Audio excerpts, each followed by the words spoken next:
Marouane Meraska et Vincent Queijou seraient encore séparés. Oui, vous avez bien entendu. Le deuxième procès de Rim Renon a eu lieu. On fait un gros dossier sur le sujet. Mon avis sur Zatis qui reçoit la famille de Natania, c'est quelque chose que vous m'avez beaucoup demandé. Ou encore Mila Dangereuse, Isabeau avec Boboche. Bref, on a plein de trucs à raconter aujourd'hui. Bonjour à toutes, bonjour à tous. Bienvenue sur Mix the Tea, votre émission hebdomadaire qui revient sur toute l'actualité, télé-réalité et people. Aujourd'hui, nous avons une émission extrêmement chargée, j'ai hâte de vous la présenter. Comme vous l'avez vu également, j'ai décidé de changer un petit peu le cadrage. On va y revenir dans la mise au point dans un instant. Et surtout, on a un petit look très mignon, minimaliste et en même temps qui est assez classe. Écoutez, j'ai envie de me vendre aujourd'hui, donc on se vend tous ensemble. Assez parlé pour l'introduction, je vous retrouve comme à chaque fois dans une courte mise au point avant d'entrer purement mais durement dans cette nouvelle émission.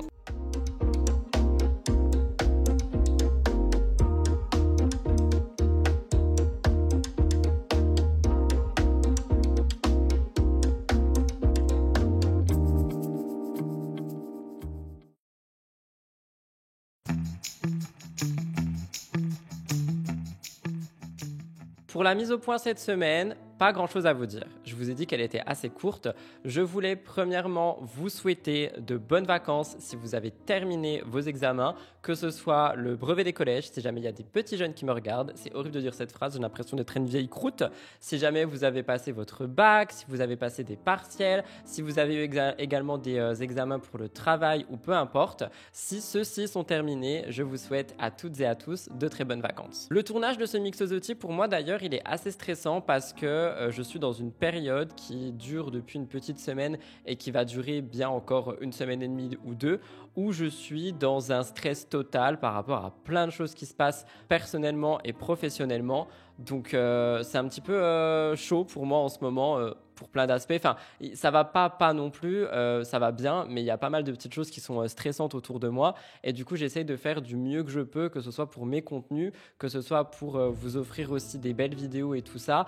Mais du coup, ne m'en voulez pas si j'ai l'air un peu ailleurs durant ce tournage.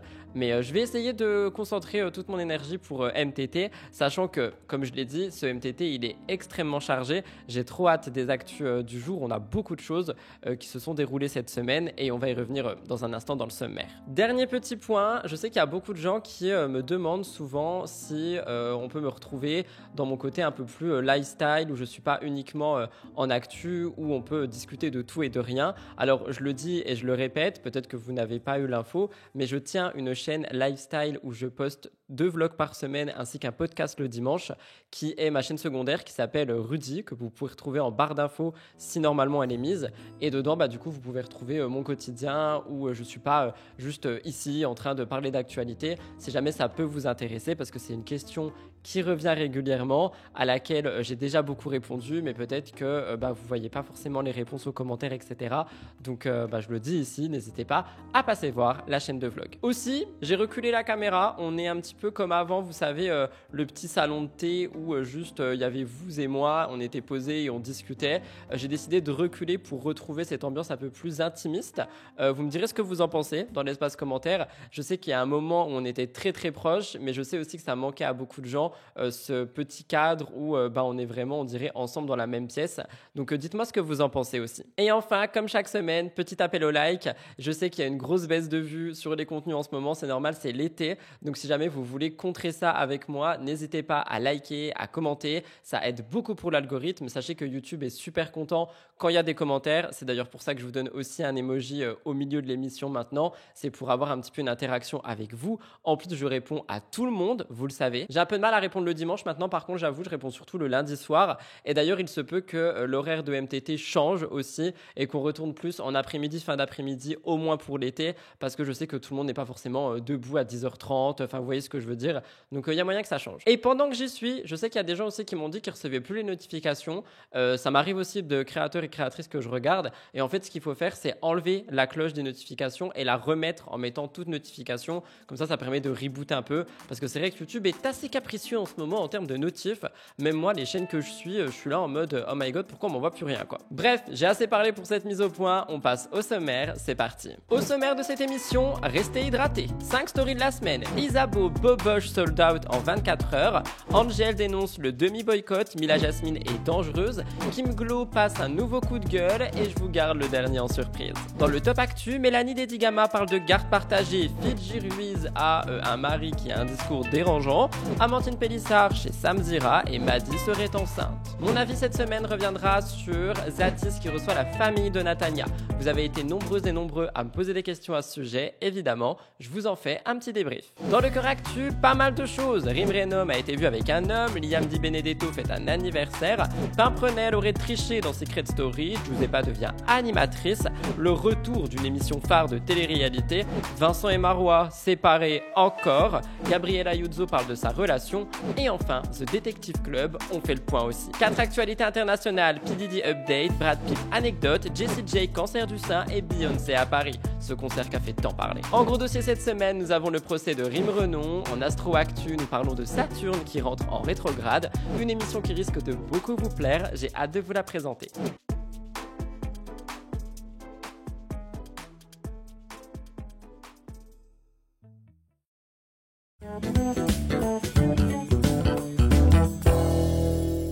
Alors, comme je vous l'ai dit, nous commençons par les stories de la semaine. Et cette semaine, voix off ou pas, on en a minimum 5. On commence avec Isabeau. Isabeau qui a donc été boycott dernièrement. Et d'ailleurs, d'après ce que j'ai vu, son boycott continue. Elle continue de perdre des abonnés sur Instagram, sur TikTok. Je vous ai fait une vidéo sur le downfall de Isabeau, si jamais ça peut vous intéresser. C'est une ancienne candidate de télé-réalité qui a ouvert sa marque de bijoux, qui s'appelle Boboche. Alors, elle s'appelle Boboche en référence à plein de choses. C'est un nom qui est symbolique pour elle. C'est un nom qui est peu compris de pas mal de clients. Cependant, le moins qu'on puisse dire, c'est que le boycott n'a pas duré si longtemps que ça. Parce que sa marque Boboche a été sold out en 24 heures. Toutes les pièces du site ont été sold out. Avant de vous laisser regarder cette story, sachez que j'ai vu une analyse de la créatrice de contenu Lana qui tient le média Lix Media qui nous rappelle 2-3 trucs, notamment que sold out ne veut pas dire qu'il y avait énormément de pièces. Ça veut peut-être dire qu'il y avait justement peu de pièces et que par conséquent le sold out est plus simple.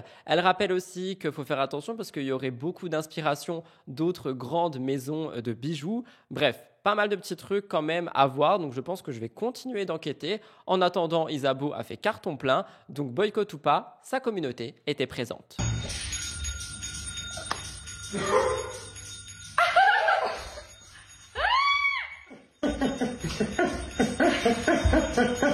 t'avais dit. Même question. Putain. Ça s'arrête pas. Faut que je coupe le code bag au bon moment. On a fait cracher le site, frère. Allez. C'est quoi cette dinguerie? Ah non mais... Ceux qui sont sold out. Mais je le savais, en fait, je suis même pas surpris. Mais oui. Le site, qui reçoit des messages, je ne veux pas commander. Il y a marqué too many people, too many few machin. Sur le truc, il y a des personnes partout dans le monde, frère. C'est dingue! Oh my god! On parle de boycott et justement, je trouve que ça fait un lien avec cette nouvelle story de la semaine qui parle de Angel Salentino. Angel Salentino, elle a dénoncé dans une story le demi-boycott. En gros, elle dénonce les gens qui boycottent qu'à moitié certaines causes, certaines préoccupations, certaines idéologies, etc.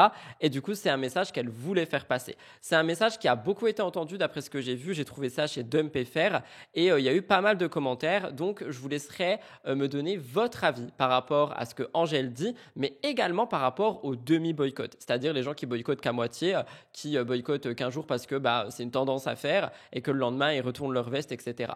Vous me direz ce que vous en pensez et n'hésitez pas également à me donner votre avis sur cette politique de boycott qui est de plus en plus présente sur les réseaux sociaux. Il y a quelques années, on parlait de cancel culture. Là, on parle vraiment uniquement de boycott. Vous êtes tous pleins de Free Palestine, appel au boycott, sauf quand il s'agit de boycotter vos boîtes de production de télé-réalité bien sionistes qui envoient des millions à parce que c'est votre divertissement.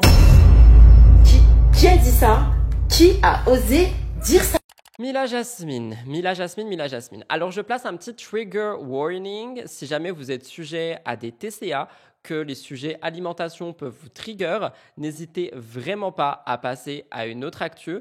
Mais Mila Jasmine a eu un discours qui a été tellement dangereux, je trouve, et dérangeant, qu'on a étudié sur Twitch pour les personnes qui étaient présentes en live et sur le replay. Je vous rappelle que je tiens aussi des petites émissions en live qui sont des reacts sur lesquels on regarde des stories et des vidéos, on réagit ensemble si jamais vous êtes là, et après la rediffusion est postée sur une chaîne qui s'appelle Rudy Coppel Replay, qui est également en barre d'infos. Et donc on a eu cette story de Mila, qui a été relayée par le blogueur Dumpéfer, où à l'intérieur, nous avons Mila qui nous donne ses conseils pour garder la ligne. Alors, spoiler alerte, on n'est pas vraiment sur des conseils, on est sur une prise de parole totalement dangereuse par rapport à la santé, par rapport au TCA, par rapport à l'alimentation.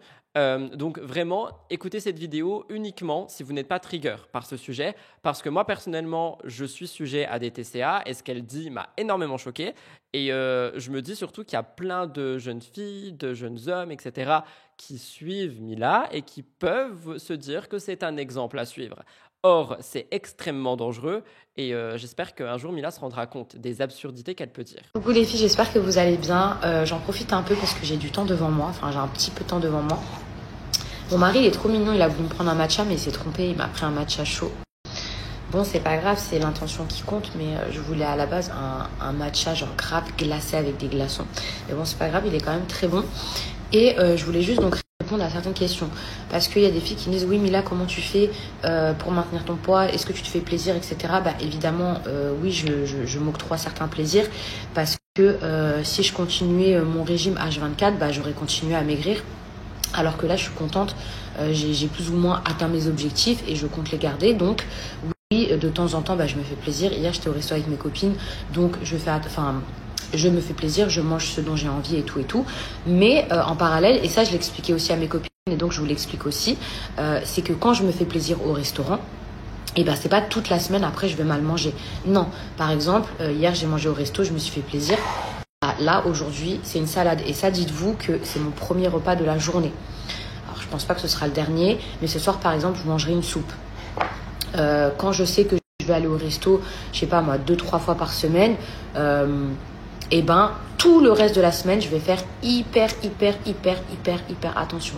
Voilà, ça c'est vraiment pour garder le poids que j'ai envie. Maintenant, comment j'ai fait pour perdre mes kilos? Bah tout simplement en changeant mon alimentation. Je recommanderais pas ce que j'ai fait parce que parfois j'ai sauté des repas, je mangeais pas forcément des choses où il y avait suffisamment de protéines, etc. Donc voilà les filles. Mais en tout cas, pour garder mon poids, et ben oui, il m'arrive de me faire plaisir, parfois manger un peu de chocolat, de manger du pain, de manger du fromage. Mais quand je fais ça, et ben je sais qu'après, pendant 2 jours ou pendant 1 jour, et ben je ferai très attention à ce que je mange. Kim Glow pousse un nouveau coup de gueule. Alors la semaine dernière, je suis revenu sur la suite de Kim Glow qui pousse ses coups de gueule. Donc coup de gueule numéro 1, je vous rappelle qu'elle parlait des personnes qui étaient non-binaires, qu'elle a dit que cette partie de la communauté LGBT était, entre guillemets, diabolisée. On a également vu le fait qu'elle avait pété un câble parce que la fête des mères était devenue la fête des parents. Donc ça, il y a beaucoup de gens qui étaient d'accord avec Kim Glow, mais qui dénonçaient quand même les termes qu'elle prononçait. En gros, d'accord sur le fond, mais pas sur la forme. Et vous avez totalement le droit d'avoir votre avis, hein, je le précise quand même. Hein. Je ne suis pas là pour dire « Oh non, vous ne pensez pas comme moi, partez d'ici ». Et on a eu un troisième coup de gueule. Troisième coup de gueule qui, cette fois-ci, parle des jouets pour enfants, des dinettes. Kim Glow pousse un coup de gueule parce que, en gros, elle allait dans un supermarché et elle est tombée sur des dinettes remplies de fast-food, de junk food, pardon, et de fast-food finalement. Et donc, elle dit que c'est extrêmement dangereux pour les enfants, mais qu'est-ce que ça leur apprend? Ce sont des jouets qui ne sont pas du tout censés être là, patati, patata. J'ai décidé d'en reparler ici parce que je trouve qu'on rentre dans une dynamique avec Kim Glow où le simple but est de faire du bruit. Peu importe la manière, le but est tout simplement de faire parler, de générer un buzz. Et c'est ce que Kim Glow arrive à faire. Donc vous me direz ce que vous en pensez. J'ai décidé de flouter sa fille, évidemment. Normalement, dans cette émission, tous les visages d'enfants sont floutés et masqués. C'est vrai que c'est un truc que malheureusement, j'avais mis de côté parce qu'il y avait trop d'images. Et là, j'ai décidé, quand je prends les images, de faire un dossier enfant pour vraiment reflouter les enfants, vraiment faire en sorte qu'ils ne soient pas diffusés sur l'émission. Et vous me direz quand même ce que vous pensez de Kim Glow, mais moi, je pense que c'est vraiment tout pour le buzz. N'hésitez pas à mettre pause et à me dire votre avis. Regardez les jouets et je viens de voir qu'il y a genre chef, mais vraiment c'est ça qu'on apprend aux enfants, à faire des hot dogs, à faire des burgers, des donuts, tout ce qu'il ne faut pas que l'enfant mange. Oui, on y va. Non, mais parce qu'en fait je suis choquée. Au lieu qu'il y ait des légumes, des fruits, des bonnes choses, ça me choque. Mais ça, c'est les parents qui mangent mal et qui inculquent aux enfants voilà, la nourriture, bas de gamme, fast-food, tout ce qui est gras. Moi, j'aurais mis dans le jouet des carottes, des tomates, des courgettes, des abricots, des fraises, des cerises, je sais pas. Tout sauf ça, en fait. C'est fou de voir l'hygiène alimentaire des gens. Enfin, je veux vraiment pas faire la rabat-joie. Je sais que je vais me faire encore tacler, mais vraiment, je le pense. Mais qui entraîne son bébé à faire des hamburgers, franchement? Il n'y a pas autre chose à lui apprendre à cuisiner au bébé? Je sais pas. Arrête de faire tomber ta balle par terre, mon amour. Tiens là, mon amour. Je sais, on n'aime pas être à la caisse. C'est long, la caisse. On n'aime pas. Hein. On n'aime pas la caisse, hein, mon amour. Oh non, le filtre. T'as pas besoin de filtre. Toi, t'es trop belle, mon amour. Toi, t'es la merveille du monde. Toi, t'as pas besoin de filtre. On va faire plus simple. Est-ce qu'il y en a qui pensent comme moi qu'on pourrait effectivement proposer d'autres aliments pour les bébés, pour jouer, pour faire découvrir? Voilà. Je pense qu'il y en aura des comme moi, mais voilà, laissez-moi vos commentaires parce que vraiment, ça me choque. Voilà, je suis tombée dessus, ça m'horripile qu'on enseigne ça à des enfants aussi jeunes. En plus, c'est pour les tout petits. Enfin bon, bref. Moi, c'est pas d'un burger que je vais t'apprendre à cuisiner, ma fille. C'est sainement. Des aliments de la vie, des aliments de la terre. Tout ce qui sort d'un emballage, c'est pas ça la vraie nourriture. Je vous reparle de Joy qui a été prise en flagrant délit de vol à l'étalage. J'en ai parlé brièvement dans l'émission de mardi. Vous savez, Spill the Tea, l'émission qui est très courte et qui revient sur les choses qui malheureusement n'ont pas eu le temps d'être traitées le dimanche. Et du coup, je vous ai partagé la story de Joy qui a été relayée par Aquababe où on la voit voler. Aquababe disait que c'était pas la première fois d'ailleurs. Et il y a un commentaire qui m'a interloqué et qui m'a fait vouloir remettre cette story ici pour poser une question.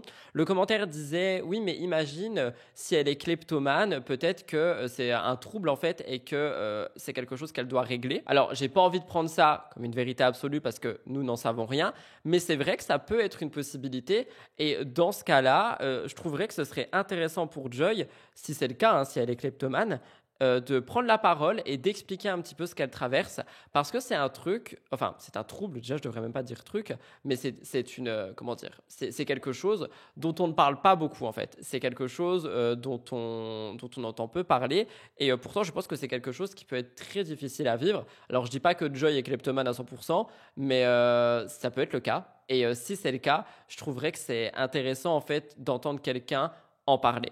Vous me donnerez votre avis et je vous laisse regarder si jamais vous n'avez pas vu cette vidéo. Mais elle est bête, pourquoi elle fait ça? Genre, elle voit même pas les caméras. Ah mais alors là, franchement, ça se voit, c'est elle de ouf. Hein. Bah alors, ça fait l'influenceuse, mais ça vole, hein. Faire mon travail et je laisse l'œil. J'ai laissé l'œil, j'ai fait des étiquettes comme ça, mais l'œil est là-bas. Je ne peux pas le coller. Elle a une ordonnance, elle a plein de raisons, elle est avec le pharmacien, c'est pas mon boulot. Le moment qu'elle est sortie, je le laisse avec une distance. Moi, j'ai fait le matière 14 ans, je le connais. Si je partais à la police avec des gens et tout. Donc, je suis revenu faire quoi? Mais pas, comment dire, Finalement, Joy a décidé de prendre la parole chez Samzira pour la dernière édition du Aja saison 5. Je vais pas vous mentir, je trouve sa prise de parole très culottée. Je vais pas vous spoil, je vous laisse écouter, vous mettrez pause et vous me direz ce que vous en pensez dans les commentaires. Je vais à la pharmacie, il y a une crème en particulier que je prends, voilà, je l'achète et puis ça va très bien. Sauf que là, j'ai fait, elle était en rupture partout. Donc j'ai fait, je pense, peut-être 8 pharmacies. Elle était vraiment en rupture partout. Donc je vais dans cette pharmacie, ça devait être la 9e ou la 10e, et je trouve la crème. Donc ok, parfait, super, j'ai ma crème, je vais pouvoir me préparer, finir ma journée. Et il faut savoir que moi, je suis une personne, j'ai jamais de batterie sur mon téléphone. Mon téléphone est tout le temps en batterie faible. Et en gros, quand j'étais au moment de faire la queue, du coup, mon téléphone, celui où j'ai mon Apple Pay, parce que je n'utilise pas de carte ou de cash, maintenant j'utilise des cartes sur mon téléphone, mon téléphone était éteint. Les gens qui me connaissent savent que mon téléphone est toujours éteint. Et à ce moment-là, en fait, voilà, j'ai pas réfléchi. Je me suis dit, c'est vrai que je me suis dit, bon, ok, ça fait 10 pharmacies que je fais. Il me reste encore toute ma journée à faire. Je pars demain. Là, les crèmes sont là, elles sont en rupture de stock partout. Est-ce que je vais vraiment repartir jusque chez moi, faire tout le trajet retour pour aller chercher ma carte ou mon cash? Enfin bref, vraiment, j'ai pas réfléchi. Ça s'est fait en 2 minutes. Je me suis dit, bon, tu sais quoi, je les prends. Je les ai mis dans mon sac. Sauf Tu que les as volés? Oui, je les ai mis dans mon sac. Est-ce que c'était la première fois ou est-ce qu'il t'était déjà arrivé de commettre d'autres vols? J'ai déjà volé des bonbons, enfin des trucs tout bêtes quoi, dans une boulangerie. Enfin, je pense que tout le monde a déjà volé, mais j'ai jamais. Non, j'ai jamais. Arrêtez de mentir. Arrêtez de mentir. En tout cas, t'avais quel âge quand tu volais des bonbons? T'étais enfant ou c'était mais quand j'étais plus jeune, je veux dire, j'ai déjà appris un chouchou, un truc qu'on trouve beau dans. Mais non, je ne suis pas. Je pense que ça c'est bien vu que je suis pas une voleuse professionnelle. Alors, il est important de dire que le but n'est pas du tout de glamouriser le vol. Non, mais clairement. Le vol, c'est un délit. On ne vole pas. Il y a des personnes qui tiennent des commerces, il y a des personnes qui ont du mal en plus à payer leur loyer, leur passeport, etc.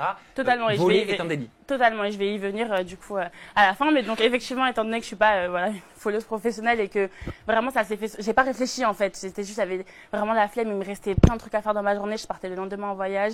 J'étais là, je les ai prises. Bref, sauf que moi j'ai pas appris méditer, donc j'avais pas vu qu'il y avait des caméras ou quoi que ce soit.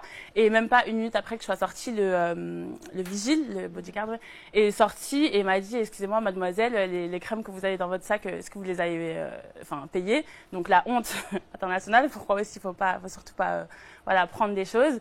Et du coup effectivement je lui ai rendu les produits et du coup il est reparti dans la pharmacie avec les produits et résultat, toujours sortir avec un chargeur pour toujours avoir de la batterie sur son téléphone. Combien de temps après, pardon Joy, mais combien de temps après la vidéo elle est apparue sur les réseaux sociaux, la vidéo des caméras de vidéosurveillance? Je pense peut-être le jour même ou le lendemain. Ah oui. Ouais, c'est ça. Donc non, mais honnêtement, plus sérieusement, au-delà de oui, j'ai plus de batterie, etc. C'est vrai que il y a plein de gens parce que j'ai reçu plein de soutien sur les réseaux. Je m'attendais à ce que ce soit catastrophique. Mais même si je suis hyper contente des retours sympas que j'ai eus, c'est vrai que voler, même si les gens vont se dire c'est rien, tout le monde l'a déjà fait, on a tous déjà pris quelque chose dans un magasin, etc. C'est vrai. Pas tout le monde. Oui, pas tout le monde, mais beaucoup de personnes. C'est vrai que c'est pas quelque chose à faire, même si c'est juste un petit truc dans un petit magasin, c'est pas quelque chose à faire parce que ça peut avoir des conséquences, comme tu l'as dit. Personnalité publique, tu vois. Ouais, voilà. Non mais attends. Et puis laisse finir Barbara. Après, à toi mon petit Herman. Non mais et puis surtout, oui, et puis surtout que même personnalité publique ou pas, voilà. Moi j'ai pas réfléchi, c'est vraiment j'avais juste. Ouais, il me restait 40 000 trucs à faire. Je voyageais le lendemain, je me suis dit je vais pas refaire toutes les pharmacies de Paris, mais honnêtement c'est pas des choses, c'est pas des choses à faire. Actualité rajoutée en voix off, je vous parle de Jazz et de Laurent. Depuis qu'il a supprimé sa story Instagram annonçant sa rupture avec Jazz, Laurent se retrouve au cœur de plein de rumeurs. Les fans de la JLC ont été bouleversés par cette annonce, qui finalement n'en était pas vraiment une, et depuis, le moindre détail devient une piste à explorer. Dernier élément, une vidéo où on voit Laurent à Monaco, seul, déposant sa voiture chez un voiturier devant un hôtel de luxe.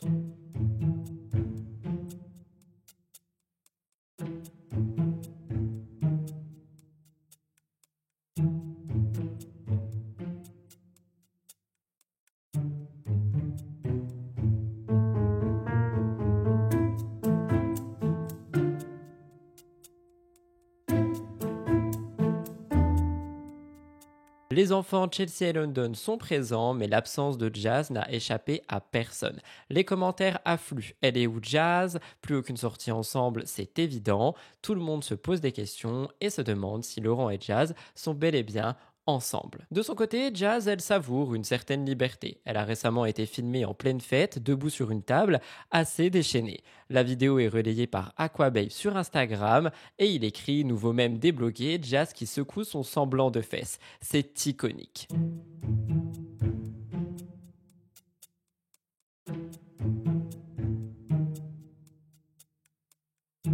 Ces nouvelles images ne font qu'alimenter les rumeurs sur la séparation, anniversaire fêté en solo, déplacement chacun de leur côté, absence de communication officielle, tout laisse penser que Jazz et Laurent prennent aujourd'hui des chemins différents. Vous me direz ce que vous en pensez. Victoria Meo a été contrainte de fuir Dubaï en urgence. Tout commence il y a quelques jours. Les autorités des Émirats arabes ont annoncé la fermeture temporaire de leur espace aérien.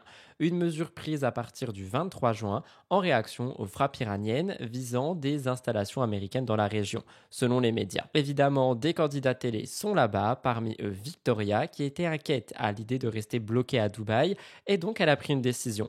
Faire ses valises en urgence. En seulement 15 minutes, elle, son compagnon et leur fils rassemblent leurs affaires et se précipitent à l'aéroport. L'objectif est simple, permettre à son fils de retrouver un environnement plus stable auprès de ses grands-parents en France. Et à peine arrivés dans le sud de la France, la situation s'est dégradée pour la petite famille. Le logement qu'ils ont réservé était dans un état déplorable, des poils d'animaux de partout, et donc ils ont quitté les lieux en pleine nuit. Victoria prend la parole, elle dit « On n'a pas dormi la nuit, j'ai dû dormir 1h45 ». Encore sous le choc du départ précipité et des changements successifs, le petit garçon peine à retrouver des repères, une tension assez brutale, vous me direz ce que vous en pensez. Je vous expliquerai en story, donc là écoutez les cigales, on est rentré dans le sud, mais vraiment genre on a pris les billets, on est parti dans la nuit, parce que je sais pas si vous avez vu, mais il y a eu les frontières qui étaient fermées aux Émirats, et du coup genre ça nous a fait peur, on s'est dit ça se trouve ça a réouvert après, mais on s'est dit ça se trouve ça va refermer, on ne pourra pas rentrer dans le sud, sachant que nous on avait prévu de rentrer un petit peu cet été pour voir que le petit il voit sa grand-mère, pour que moi je puisse voir mes amis, etc. Donc on a préféré partir direct en fait. Et du coup ça a été hyper rush, j'ai dû faire toutes mes valises super rapidement, genre en un quart d'heure. Et trouver un logement, etc. Et hier on est arrivé dans le logement et il s'avère qu'il y avait des poils d'animaux partout. L'eau a commencé à partir en une énorme... On a dû aller à l'hôtel et trouver une autre maison. On est parti dans la nuit, donc vraiment j'ai dormi 1h45. Ça se voit parce que j'ai des plis sous les yeux, j'en ai jamais eu de ma vie. Et là cette nuit du coup Boubou il est... Moi qui connais me coucher qu'à 20. J'ai réussi à le rendormir sans le prendre. Et il s'est réveillé à 6h. Je vous parle de Mélanite, qui est dans une reconstruction personnelle et professionnelle depuis quelques temps maintenant. On s'est rendu compte qu'entre les polémiques avec Martika ou encore celles qu'il y a eu avec The Cerveau, Mélanite est aujourd'hui au cœur de plein de discussions. Mais je vous parle de sa vie privée. Côté cœur, il semblerait bel et bien qu'elle se soit remise en couple. Et d'après le blogueur Aquababe, elle serait en couple avec un athlète passionné d'Ironman. Ce type de compétition extrême combine natation, cyclisme et course à pied, et une photo du jeune homme est sortie sur les réseaux sociaux. Vous me direz ce que vous en pensez. Ce qui est assez drôle, c'est qu'on ne parle jamais de Mélanite sans parler de Martika. Martika est actuellement sur le tournage des 50 et elle aurait craqué pour un candidat. Spoiler alerte, Tom Bruce, l'ancien petit ami de Sarah Lopez. Ce nouveau couple pourrait bien raviver de vieilles blessures. Martika et Sarah étaient réputées comme proches et ce rapprochement avec Tom pourrait mettre un terme à leur amitié. D'autant plus que Martika n'en est pas à son premier litige amoureux. Comme je l'ai dit, récemment, Mélanite avait aussi coupé les ponts avec elle. Sarah, depuis la séparation, a refait sa vie, mais peut-être qu'en tant qu'amie, elle n'a pas envie de voir sa copine se mettre avec son ex, qui l'a fait autant souffrir. Quant à Tom et Martika, ils n'auraient que faire des critiques. Toujours selon les internautes et les blogueurs, les deux afficheraient une complicité sur les 50 sans se cacher. Est-ce un véritable coup de cœur ou alors un flirt? Nous verrons bien ce qu'il en est. Voilà tout le monde pour les stories de la semaine. Aujourd'hui, on va passer au Top Actu. Top Actu qui est rempli de 5 actualités. On parle de Mélanie Dedigama, Nicky Doll, Fidji Ruiz, Amandine Pélissard et Madi Pursiaga. Vous allez voir, on a plein de choses à dire. C'est assez divers et varié, rempli de rumeurs et aussi de règlements de compte. J'ai hâte de vous présenter ça. C'est parti, jingle!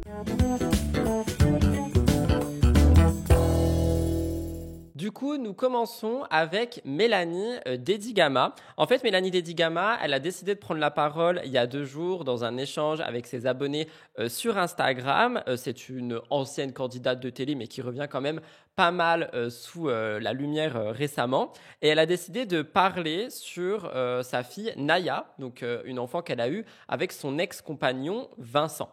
Elle aborde sans détour les sujets d'organisation familiale actuelle en disant notamment qu'aucune garde partagée n'est entre elle et le père de Naya, donc Vincent. Petit contexte, Mélanie donne naissance à Naya en 2020, le 13 juin, et c'était un événement qui a transformé sa vie. Cet enfant, elle l'a eu avec Vincent, et malheureusement, le couple a fini par se séparer en 2022, mais malgré la rupture, Vincent et Mélanie ont toujours eu une très bonne dynamique, notamment pour leur fille, et pour faire en sorte que l'équilibre familial ne soit pas perturbé. Donc on a une séparation qui s'est faite d'un commun accord, loin des conflits habituels, et surtout ils sont très respectueux envers leur famille et eux-mêmes. Bref, dimanche dernier, le 22 juin, Mélanie ouvre une session questions-réponses sur Instagram et on a pas mal de questions qui ressortent. On a des questions déjà sur l'amour, est-ce que tu es en couple, etc., etc. Mais surtout, on lui pose une question par rapport à la garde de sa fille. Est-ce que Vincent et elle partagent la garde? Est-ce qu'on est sur une garde complète pour Mélanie? Qu'est-ce qu'il en est? Mélanie répond, elle dit, il n'y a pas de garde partagée. Naya est toujours avec moi, mais Vincent la voit quand il le souhaite et jusqu'à présent, cela fonctionne très bien ainsi. Donc, on est un petit peu sur un fonctionnement atypique, j'ai envie de dire, mais qui semble leur convenir et surtout qui montre pour moi qu'il n'y a vraiment aucune animosité entre les deux. C'est-à-dire que on a beaucoup d'histoires de garde qui se passent mal, de séparation qui se passent mal, et ici, tout ce que je vois, c'est que tout se passe bien, littéralement, et que du coup, ça veut dire que Vincent peut vraiment y aller quand il veut. Il y a un autre abonné qui lui pose une question et qui lui demande si Mélanie voudrait un second enfant un jour. Et Mélanie, elle est très bienveillante par rapport à cette question et surtout, elle est bienveillante envers sa fille. Elle dit « Ce que je crains par-dessus tout, ce n'est pas qu'elle n'ait pas de frère ou de sœur, mais qu'elle ne soit pas heureuse et épanouie dans sa vie. » Elle parle aussi de l'éducation qu'elle donne à sa fille. Elle parle d'une éducation avec un respect mutuel, sans avoir recours à de la violence ni aux punitions. Elle dit « Vous connaissez mon caractère, je vous garantis que sans punition, sans jamais aucune violence, ma fille m'écoute parfaitement, elle est toujours respectueuse. » Cependant, elle montre aussi une relation un peu plus chamaille avec son père, étant donné qu'elle dit qu'elle n'écoute jamais Vincent. Donc c'est vrai que Mélanie, elle se confie très peu en fait sur sa vie sentimentale, sur sa vie privée, mais elle met toujours un point d'honneur à répondre aux questions qui concernent sa fille. Alors moi, vous le savez, j'aime beaucoup Mélanie Dedigama. Cependant, je mets tout le monde dans le même panier. Je trouve dommage les personnes qui exposent vraiment leur vie de famille, leurs enfants et tout ça sur les réseaux parce que ça peut être dangereux pour eux, mais qu'elle le fasse, c'est une chose, malheureusement. Cependant, je trouve quand même que c'est une bonne maman d'après ce qu'on voit et sa fille a toujours l'air souriante, a toujours l'air heureuse et leur dynamique familiale, pareil, elle a l'air de convenir à tout le monde.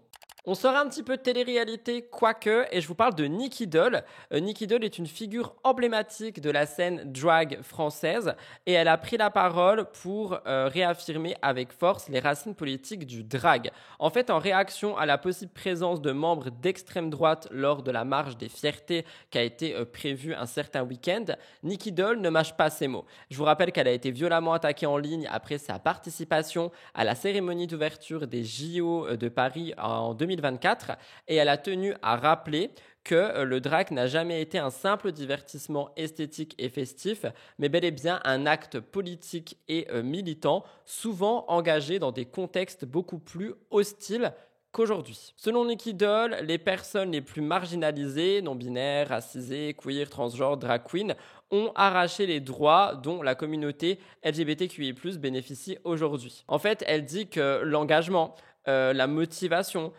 tout ça qui est malheureusement dû à une exclusion systémique fait qu'aujourd'hui, la communauté LGBTQI+, a tout à défendre et surtout rien à perdre. Nicky Doll insiste sur le fait qu'aujourd'hui, des artistes drag peuvent se produire librement dans des lieux publics, à la télévision, sur de grandes scènes comme Bercy et que ça ne doit pas faire oublier malheureusement que les libertés restent fragiles et à force de considérer tout ça comme acquis, eh bien on pourrait malheureusement retourner en arrière sans même s'en rendre compte. Et c'est précisément ce glissement que Nicky a décidé de dénoncer. Sans nommer explicitement le Rassemblement national, Nicky Doll fait référence à ce qu'elle appelle un certain parti politique qui prétend désormais vouloir marcher aux côtés de la communauté lors des Pride. Et c'est une attitude qu'elle dénonce avec fermeté parce qu'elle voit une tentative d'hypocrisie et de récupération politique. Donc elle a dit sans ambiguïté, restez chez vous. Elle parle notamment du fait que Jordan Bardella avait dénoncé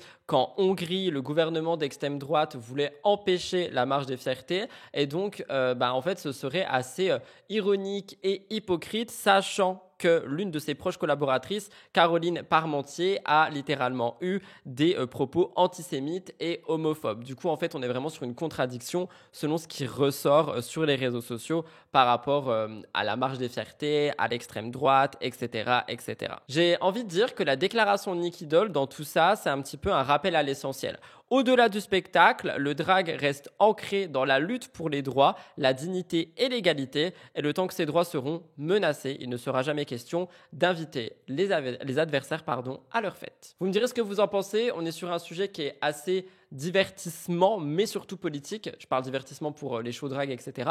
Mais on est aussi sur quelque chose de très politique et de très militantiste, si ça se dit comme ça. Donc j'ai hâte d'avoir votre retour dans l'espace commentaire. On continue avec Fidji Ruiz, on retourne en télé, quoique elle n'en fait plus. Mais Fidji Ruiz, c'est vrai que c'est une influenceuse qui s'est éloignée du petit écran pour avoir une vie beaucoup plus discrète, axée sur la spiritualité, la famille, le développement personnel. Elle est installée à Dubaï et elle partage aujourd'hui son quotidien sur Instagram entre sa nouvelle vie, le fait qu'elle est maman et sa vie de couple avec Anas, un rappeur qui est le père de son enfant. Mais si elle est souvent au cœur de rumeurs ou de critiques liées à ses choix de vie, aujourd'hui, c'est son mari qui a fait parler. En fait, on a eu une interview télévisée où Anas aborde le sujet de la foi de son épouse. Une question qui est fréquemment posée par les internautes, curieux de savoir si Fidji s'est converti à l'islam par amour ou par conviction personnelle.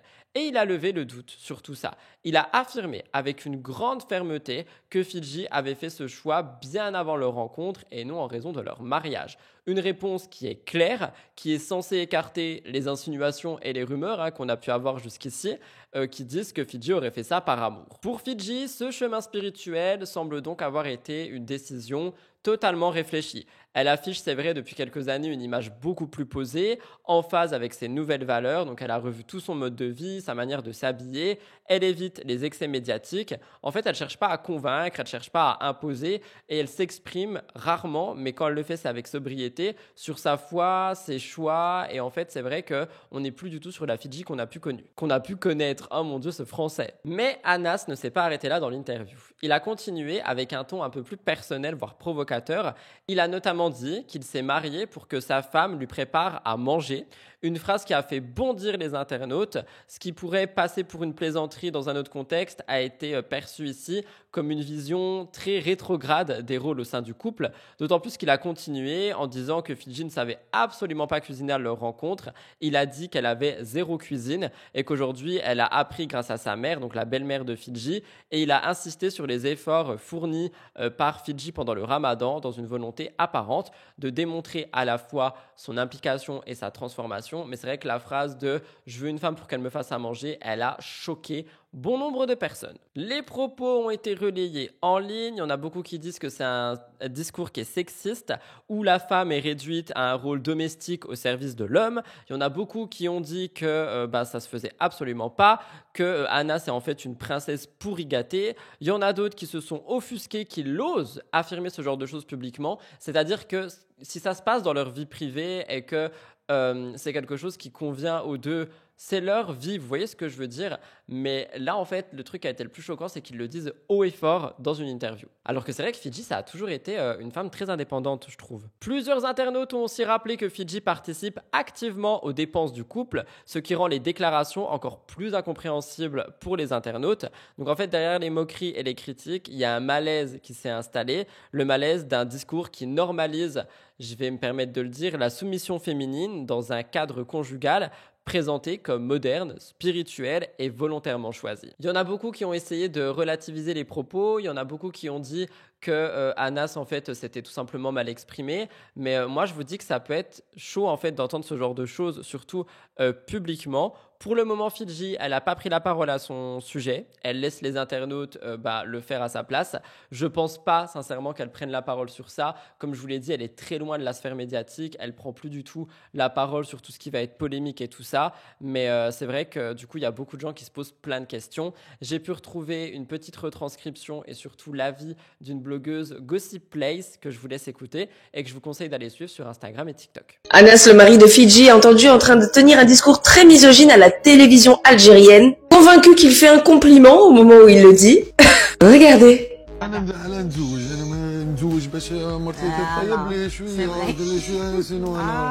ouais. Ça sert à quoi sinon?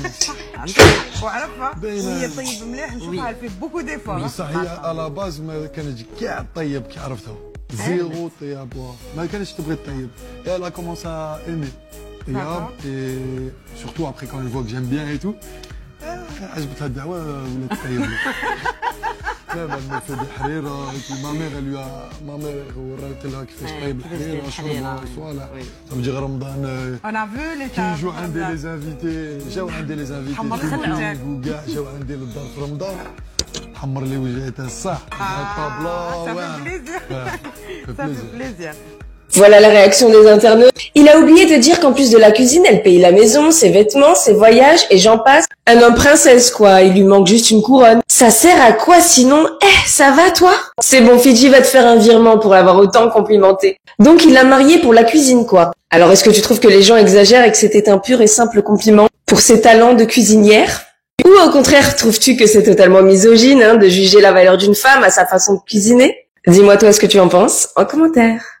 Avant-dernière actualité du Top Actu, Amandine Pélissard chez Samzira. Alors, après plusieurs mois de pause, notamment à cause d'événements assez choquants dans sa vie, Amandine Pélissard a décidé de revenir sur Mime. Je vous rappelle qu'elle y était avec son mari. Le couple a toujours fait parler de lui.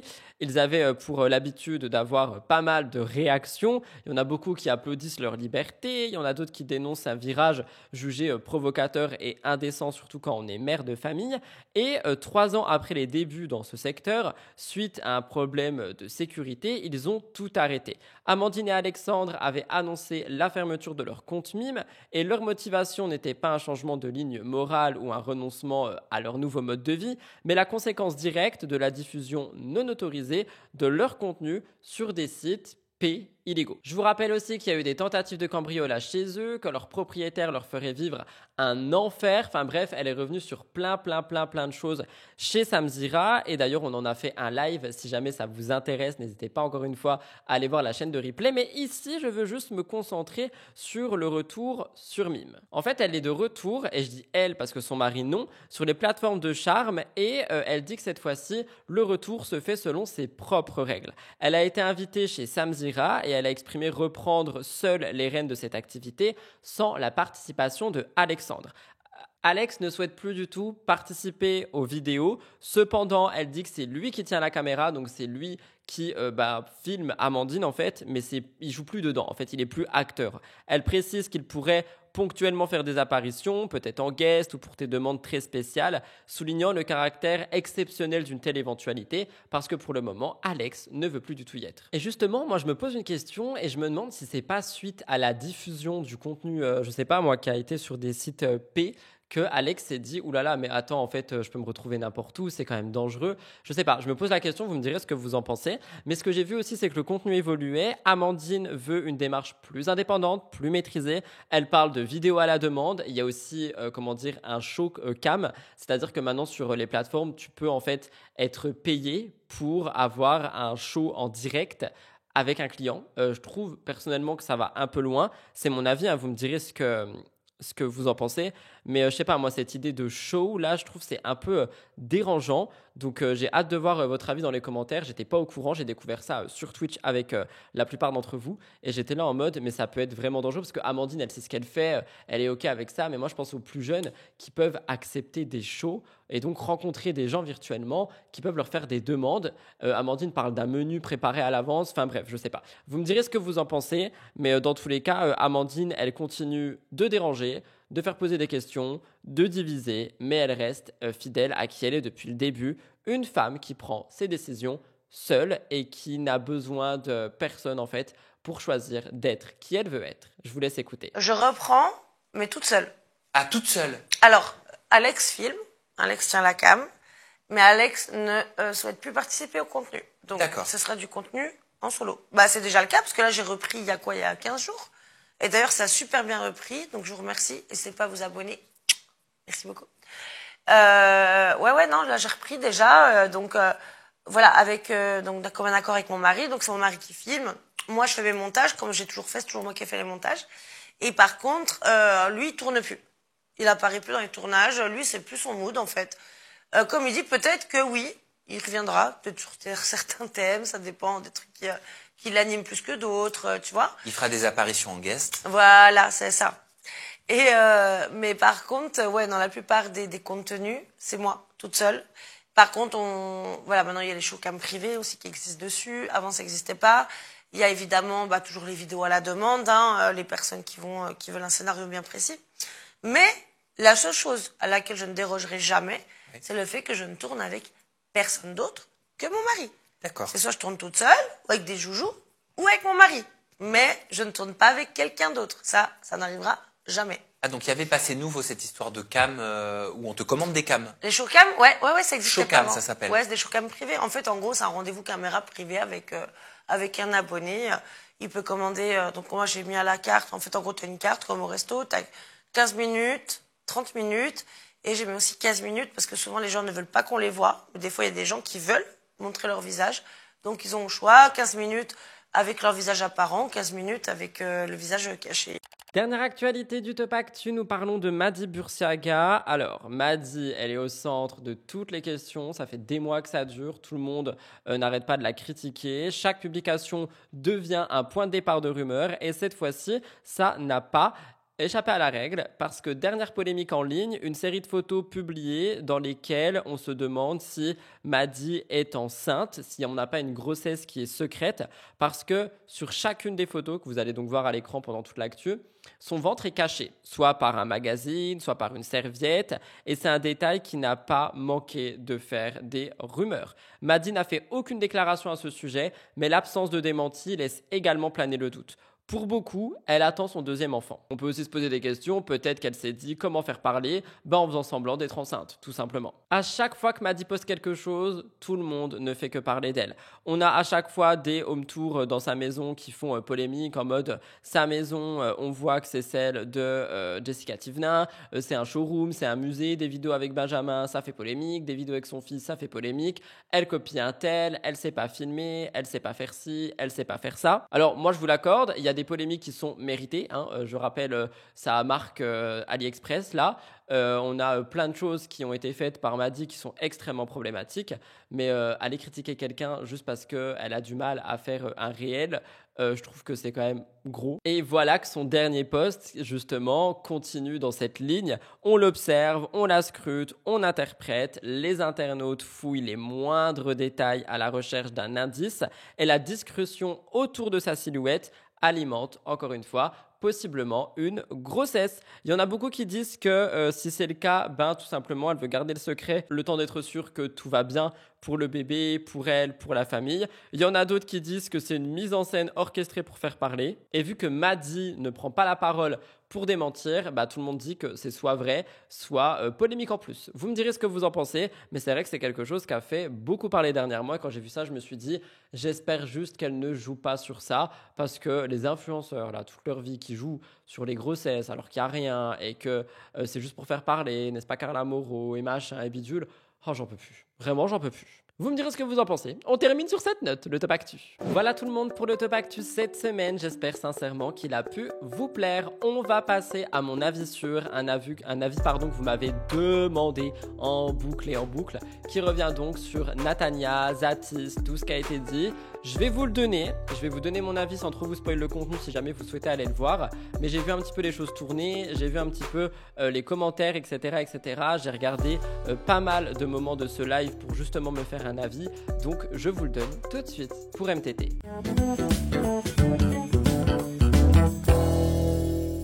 Alors, mon avis sur le live de Zatis avec la famille de Natania. Je vous donne un petit peu de contexte. Dernièrement, Natania a fait beaucoup parler parce que y a une interview qui est ressortie d'elle où elle parlait de ce qui se passe en Palestine. Elle donnait son avis qui a été très polémique. Sa prise de parole a fait qu'elle a dû reprendre la parole par derrière. Et il y en a énormément qui ont dit que de toute façon, c'était quelqu'un qui, depuis des années, cache bien son jeu, qui fait de la fausse bienveillance, etc.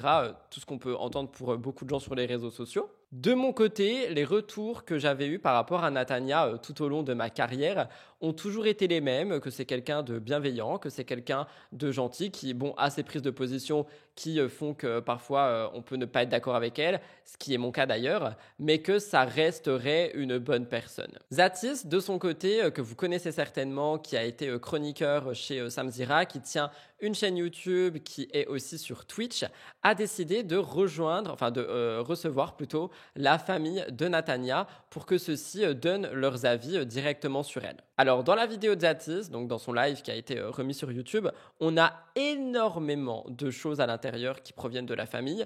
On a des menaces, on a toute une révélation sur ce que serait le vrai visage de Natania.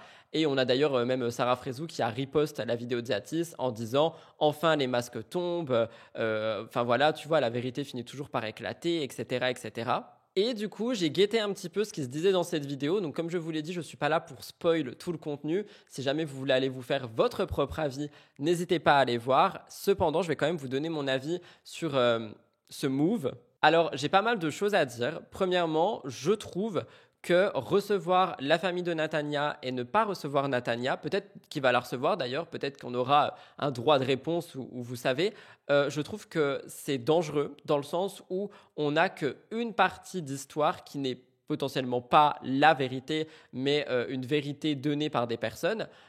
Autre chose, dans l'interview, du coup, je trouve qu'il y a très peu de conditionnel qui est utilisé, voire quasiment pas. Et par conséquent, c'est super dangereux pour la famille, pour Zatis également, parce que si tout ça est faux, Natania peut porter plainte. Ça peut aussi créer des vagues immenses de cyberharcèlement sur des choses qui sont donc données que par un côté. Et en fait, je me calque un petit peu sur ce qu'on avait vu également par rapport à Soraya, où Bastos avait reçu la famille de Soraya qui avait dit plein de choses. Soraya avait démenti sur TikTok. Enfin, vous voyez, je trouve que cette histoire de recevoir les familles, ça peut être super dangereux. Autre point qui a éveillé ma curiosité, dans les commentaires du coup de la vidéo sur YouTube, il y a beaucoup de gens qui ont dit que ça ressemblait pas du tout à Zatis de prendre ce genre de position, dans le sens où être très catégorique à la parole alors qu'on est censé employer conditionnel, recevoir une partie de famille qui potentiellement peut détruire totalement Natania sans savoir si les choses sont réelles ou pas, sans vérifier, etc.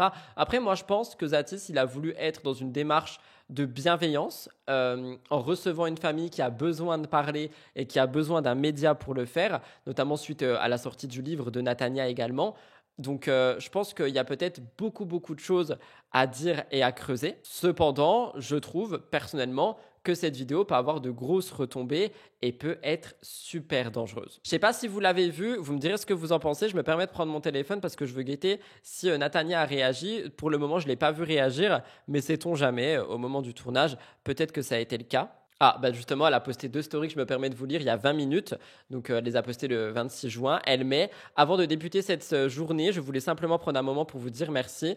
Je sais que je me suis souvent focalisée sur les commentaires blessants, les messages injustes, les jugements durs et que j'ai parfois négligé de voir à quel point votre soutien est immense, fidèle et profondément humain. Alors aujourd'hui, je veux vous dire merci. Merci d'avoir pris le temps de me découvrir au fil des années. Merci de m'avoir porté, soutenu, aimé comme une vraie famille choisie. Je sais qu'en ce moment, je ne suis pas du tout à fait moi, moins présente, moins compative. J'ai du mal à retrouver la niaque, ce feu que vous me connaissez. C'est pour cela que je prends quelques jours pour assimiler, digérer, transformer les épreuves, qu'elles soient connues ou invisibles, et faire ce que j'ai toujours fait, en faire une force. Mon envie toujours est de partager de la lumière, des conseils, de la joie, de la résilience, mais là en ce moment j'y arrive pas. Et c'est grâce à vous, grâce à vos mots, vos présences silencieuses et vos élans d'amour que je commence à retrouver l'inspiration, que je sens renaître tout doucement ma flamme. Alors, du fond du cœur, merci, vous me rappelez qui je suis. Comme quoi, j'ai bien fait d'aller voir. Donc voilà pour ça, vous me donnerez votre avis dans l'espace commentaire si vous avez vu la vidéo de Zatis. Sinon, n'hésitez pas à aller voir quelques extraits, que vous ayez un petit peu de contexte sur tout ça et à me dire ce que vous en pensez. Et je remercie toutes les personnes qui m'ont envoyé plein de messages me disant « Rudy, est-ce que tu as vu, faut que tu en parles et tout ça ». Bah voilà, c'est fait. Cependant, je suis désolé de ne pas avoir répondu, comme je l'ai dit en début de vidéo dans la mise au point. En ce moment, c'est assez compliqué. J'ai beaucoup de mal avec Instagram d'ailleurs. J'y vais pas trop, je réponds pas trop aux DM. Ne m'en voulez pas, ça sera bientôt le cas et je serai bientôt de retour. Voilà tout le monde pour mon avis sur cette semaine. Nous arrivons au milieu de l'émission. Milieu de l'émission égale emoji. Le premier emoji de milieu d'émission. La semaine dernière, vous avez été tellement nombreux à mettre des grenouilles parce que du coup, vous avez été jusqu'à mon avis sur. Cette semaine également, j'ai envie de voir un petit animal et j'ai envie de voir, entre vous et moi, si vous avez écouté jusqu'ici, un renard. N'hésitez pas à inonder l'espace commentaire de renard, ça me montre que vous êtes venus jusqu'ici et surtout que vous participez interactivement à l'émission et ça j'adore. Et pendant que vous êtes en train de taper votre petit renard, n'hésitez pas à liker la vidéo également. Oui, on peut le faire sur télé si vous me regardez sur télé. Je vous rappelle qu'on est sur un objectif de 1000 likes par émission qui n'est pas trop atteint ces dernières semaines avec l'été, c'est normal. Mais j'ai envie d'essayer et je continuerai de demander toutes les semaines. Abonnez-vous à la chaîne si c'est toujours pas fait, on est toujours sur un objectif de 100 000 abonnés. Pourquoi pas un jour avoir le trophée qui trône derrière dans le bureau. Et moi je vous retrouve dans un instant après ma pause pour le cœur actu, les actus internationales, les gros dossiers et l'astro actu. C'est parti, jingle.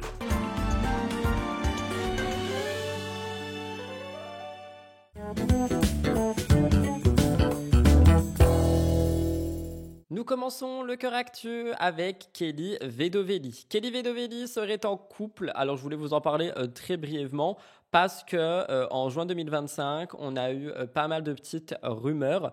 Je vous rappelle qu'elle a toujours été dans les rumeurs disant qu'elle était en couple avec Cyril Hanouna et finalement, ces rumeurs seraient un petit peu terminé parce que Aquababe a posté une photo dans laquelle on voit Kelly Vedovelli en pleine rue dans un cadre privé échanger un baiser avec un homme inconnu. L'instant est tendre, complice et littéralement clair. Donc les réseaux s'enflamment. Qui est cet homme? Pourquoi ce revirement apparent? Et pourquoi avoir affirmé être célibataire quelques temps plus tôt si elle partage manifestement une relation avec quelqu'un? Peut-être parce qu'elle veut garder sa vie privée.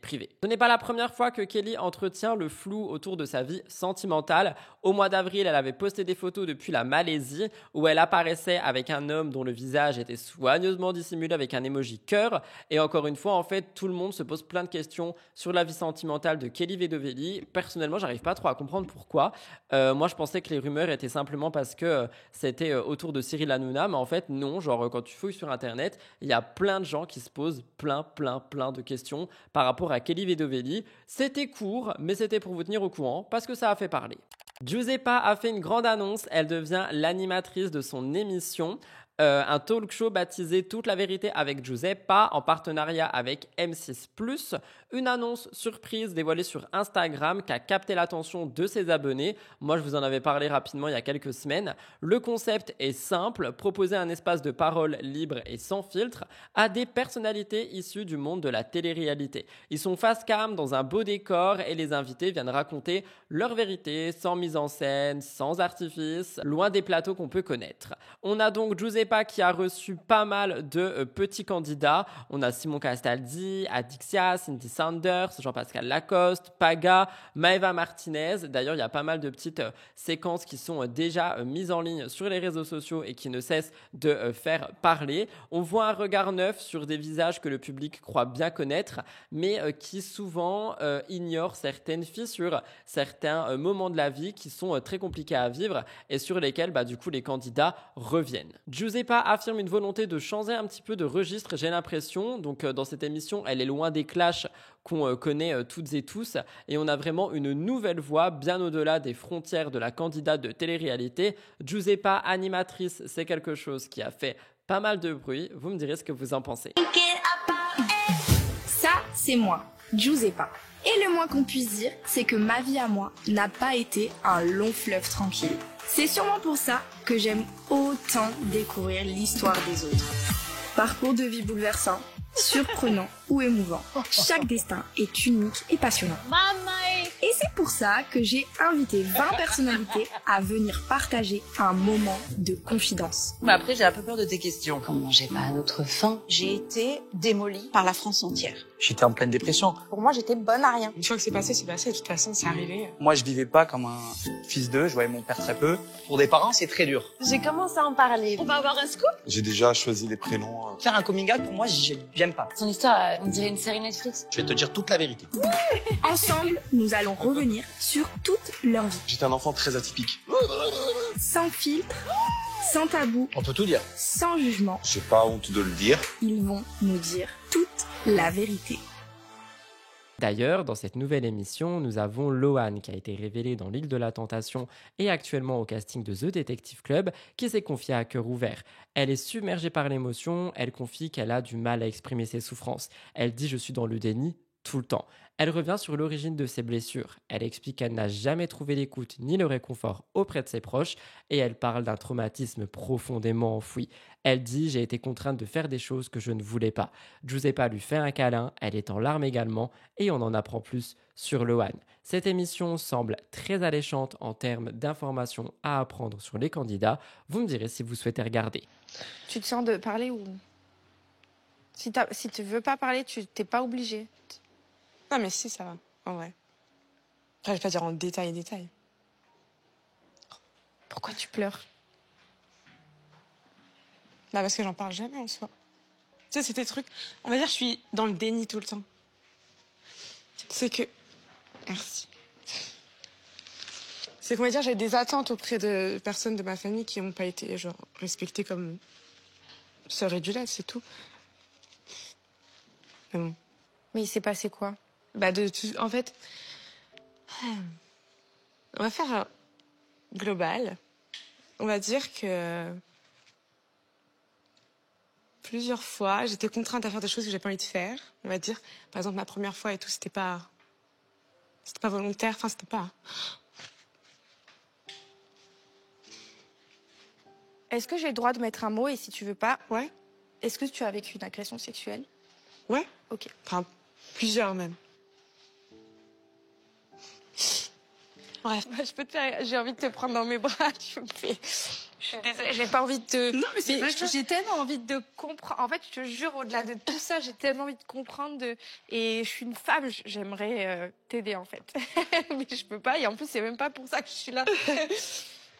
Non, mais en soi, ça va. C'est juste à raconter, c'est... Ouais. Alors ça, j'ai été choqué les amis, j'avais entendu des rumeurs, mais je savais pas si c'était vrai. Et visiblement c'est vrai. Qui veut épouser mon fils, l'émission dans laquelle Jazz Correa a commencé, serait de retour bientôt. En fait, on a appris ça le 23 juin 2025.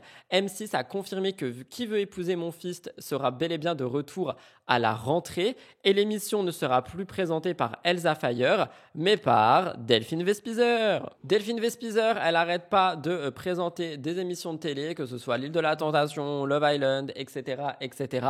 Et cette fois-ci, eh bien, elle sera également ici pour Qui veut épouser mon fils. Son profil est populaire, glamour, accessible et donc le but sera évidemment de séduire un public pour revenir avec cette émission très phare. Donc franchement, on a pas mal de choses qui arrivent sur le groupe M6 entre le truc de Giuseppa dont je viens de vous parler, Cyril Hanouna aussi qui débarque. Là, on a The Detective Club, on fait un petit point à la fin du Cœur Actu. On a du coup Qui veut épouser mon fils. Enfin franchement, ça commence à faire beaucoup quand même. Je vous parle de Rim, mais je vous en reparle à la fin de l'émission. Rim Rhénum a été au cœur de rumeurs. Elle entame une nouvelle transition dans sa vie, possiblement un retour en Europe, mais on a une vidéo publiée par le blogueur Aquababe qui a bouleversé l'attention de tout le monde. On voit Rim détendue, souriante à la fête de la musique à Paris, précisément à la Maison Sauvage dans le 6e arrondissement. Jusqu'ici, rien d'étonnant. Mais ce qui interpelle, ce sont les images qui la montrent proche d'un homme inconnu. La complicité pour les internautes, elle saute aux yeux, regard intense, échange rieur, proximité physique, des gestes qui ont alimenté les spéculations sur une éventuelle nouvelle romance. De quoi laisser penser que Rim n'est plus un cœur à prendre. Pour le moment, elle n'en parle pas, elle n'a ni confirmé ni démenti quoi que ce soit, et c'est un flou qui est donc soit entretenu volontairement, soit juste un flou qui fait beaucoup de bruit. Je vous laisse écouter.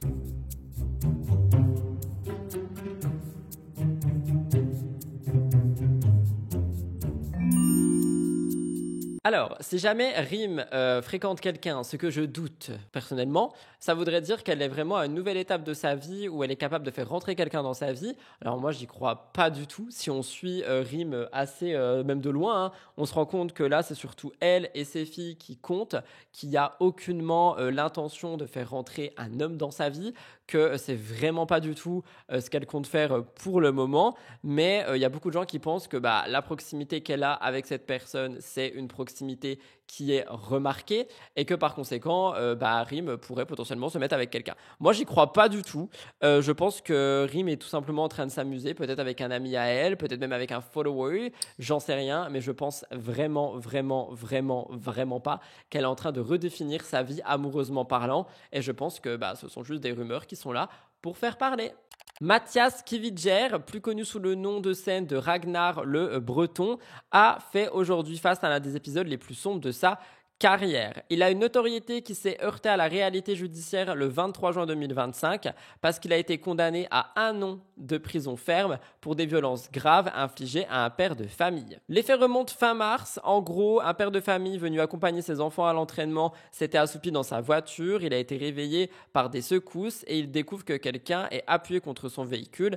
Il s'agit de Ragnar le Breton et en fait, selon le témoignage de la victime, après avoir demandé calmement à l'humoriste de se décoller de la voiture, il aurait réagi de manière agressive, il aurait ouvert la portière, sorti l'homme de force et l'aurait roué de coups. Le fils de la victime, âgé de 12 ans, aurait assisté à tout ça et le papa aurait eu 19 blessures, des contusions multiples et une entorse cervicale. L'homme est à l'arrêt depuis. L'humoriste a été condamné à 1 an de prison ferme sans aménagement, une interdiction de contact avec la victime, une éligibilité de 5 ans, une interdiction de port d'armes pendant 3 ans et une amende civile, 5 000 € pour la victime, 2 000 € pour son fils, en réparation. Évidemment, il n'était pas au procès. Il a tenté d'expliquer dans une vidéo postée sur Instagram en disant qu'il avait confondu les dates et pensait que l'audience aurait eu lieu le mercredi. Il a dit qu'il est désolé de cette faute d'inattention, qu'il ne voulait pas se soustraire à la justice et selon lui, en fait, tout commence par un geste simple, s'appuyer sur une voiture et il aurait eu une réaction disproportionnée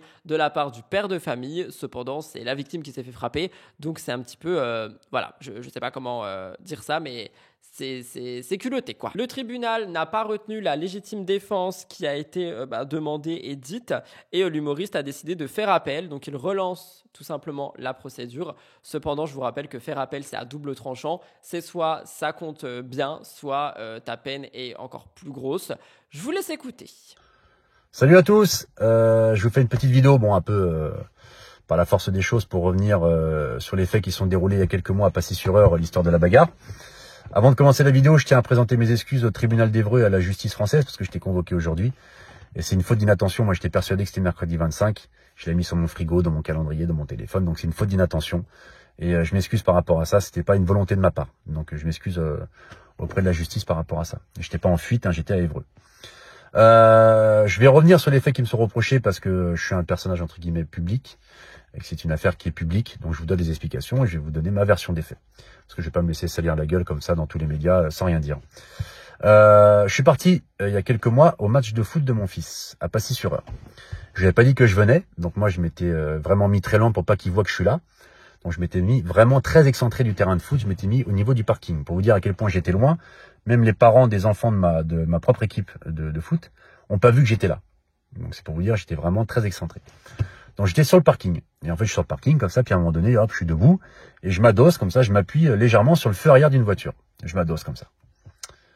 Et là, j'entends waouh! J'entends un mec qui crie comme ça. Je dis ouf. Je regarde d'où ça vient et en fait, ça venait de la voiture. Et je vois la fenêtre côté passager qui est un peu entrouverte. Donc je m'approche comme ça, doucement et tout. Et là, le mec, il me regarde, fait putain, tu m'as réveillé, je faisais la sieste là, putain! Je dis oh putain, merde. Et je vois le gars qui était un petit pet de peau avec des cheveux longs et une barbe. On était en pleine période de Ramadan. Je me dis, ça se trouve, c'est un musulman, un rebeu qui fait le Ramadan, qui est fatigué, qui fait la sieste. Donc je lui dis, putain, excuse-moi frérot, tu fais le Ramadan, en plus tu dois être fatigué, je suis désolé. Bon, il s'est avéré plus tard que c'est un Antillais, enfin c'est un mec des îles, donc il faisait pas du tout le Ramadan, c'est pas du tout l'ambiance au niveau des dom-toms. Et là il me regarde, il fait vas-y, casse-toi. Je dis putain là, putain, il va fort quand même. Mais tu sais, je voyais qu'il était ronchon, tu sais, c'est une tête du matin, tu sais, la tête quand t'es un peu ronchon là. Donc j'y vais quand même avec la bonne intention, je me dis, je viens de le réveiller et tout, il est un peu ronchon. Donc je vais côté conducteur, et je vais le voir, et je dis, frérot, excuse-moi, on va pas s'embrouiller pour une voiture, je suis désolé, tu vois. Il me dit, vas-y, casse-toi, je vais te faire une dinguerie là. Pourquoi tu touches la voiture? Pourquoi tu touches la voiture? Pourquoi tu touches la voiture?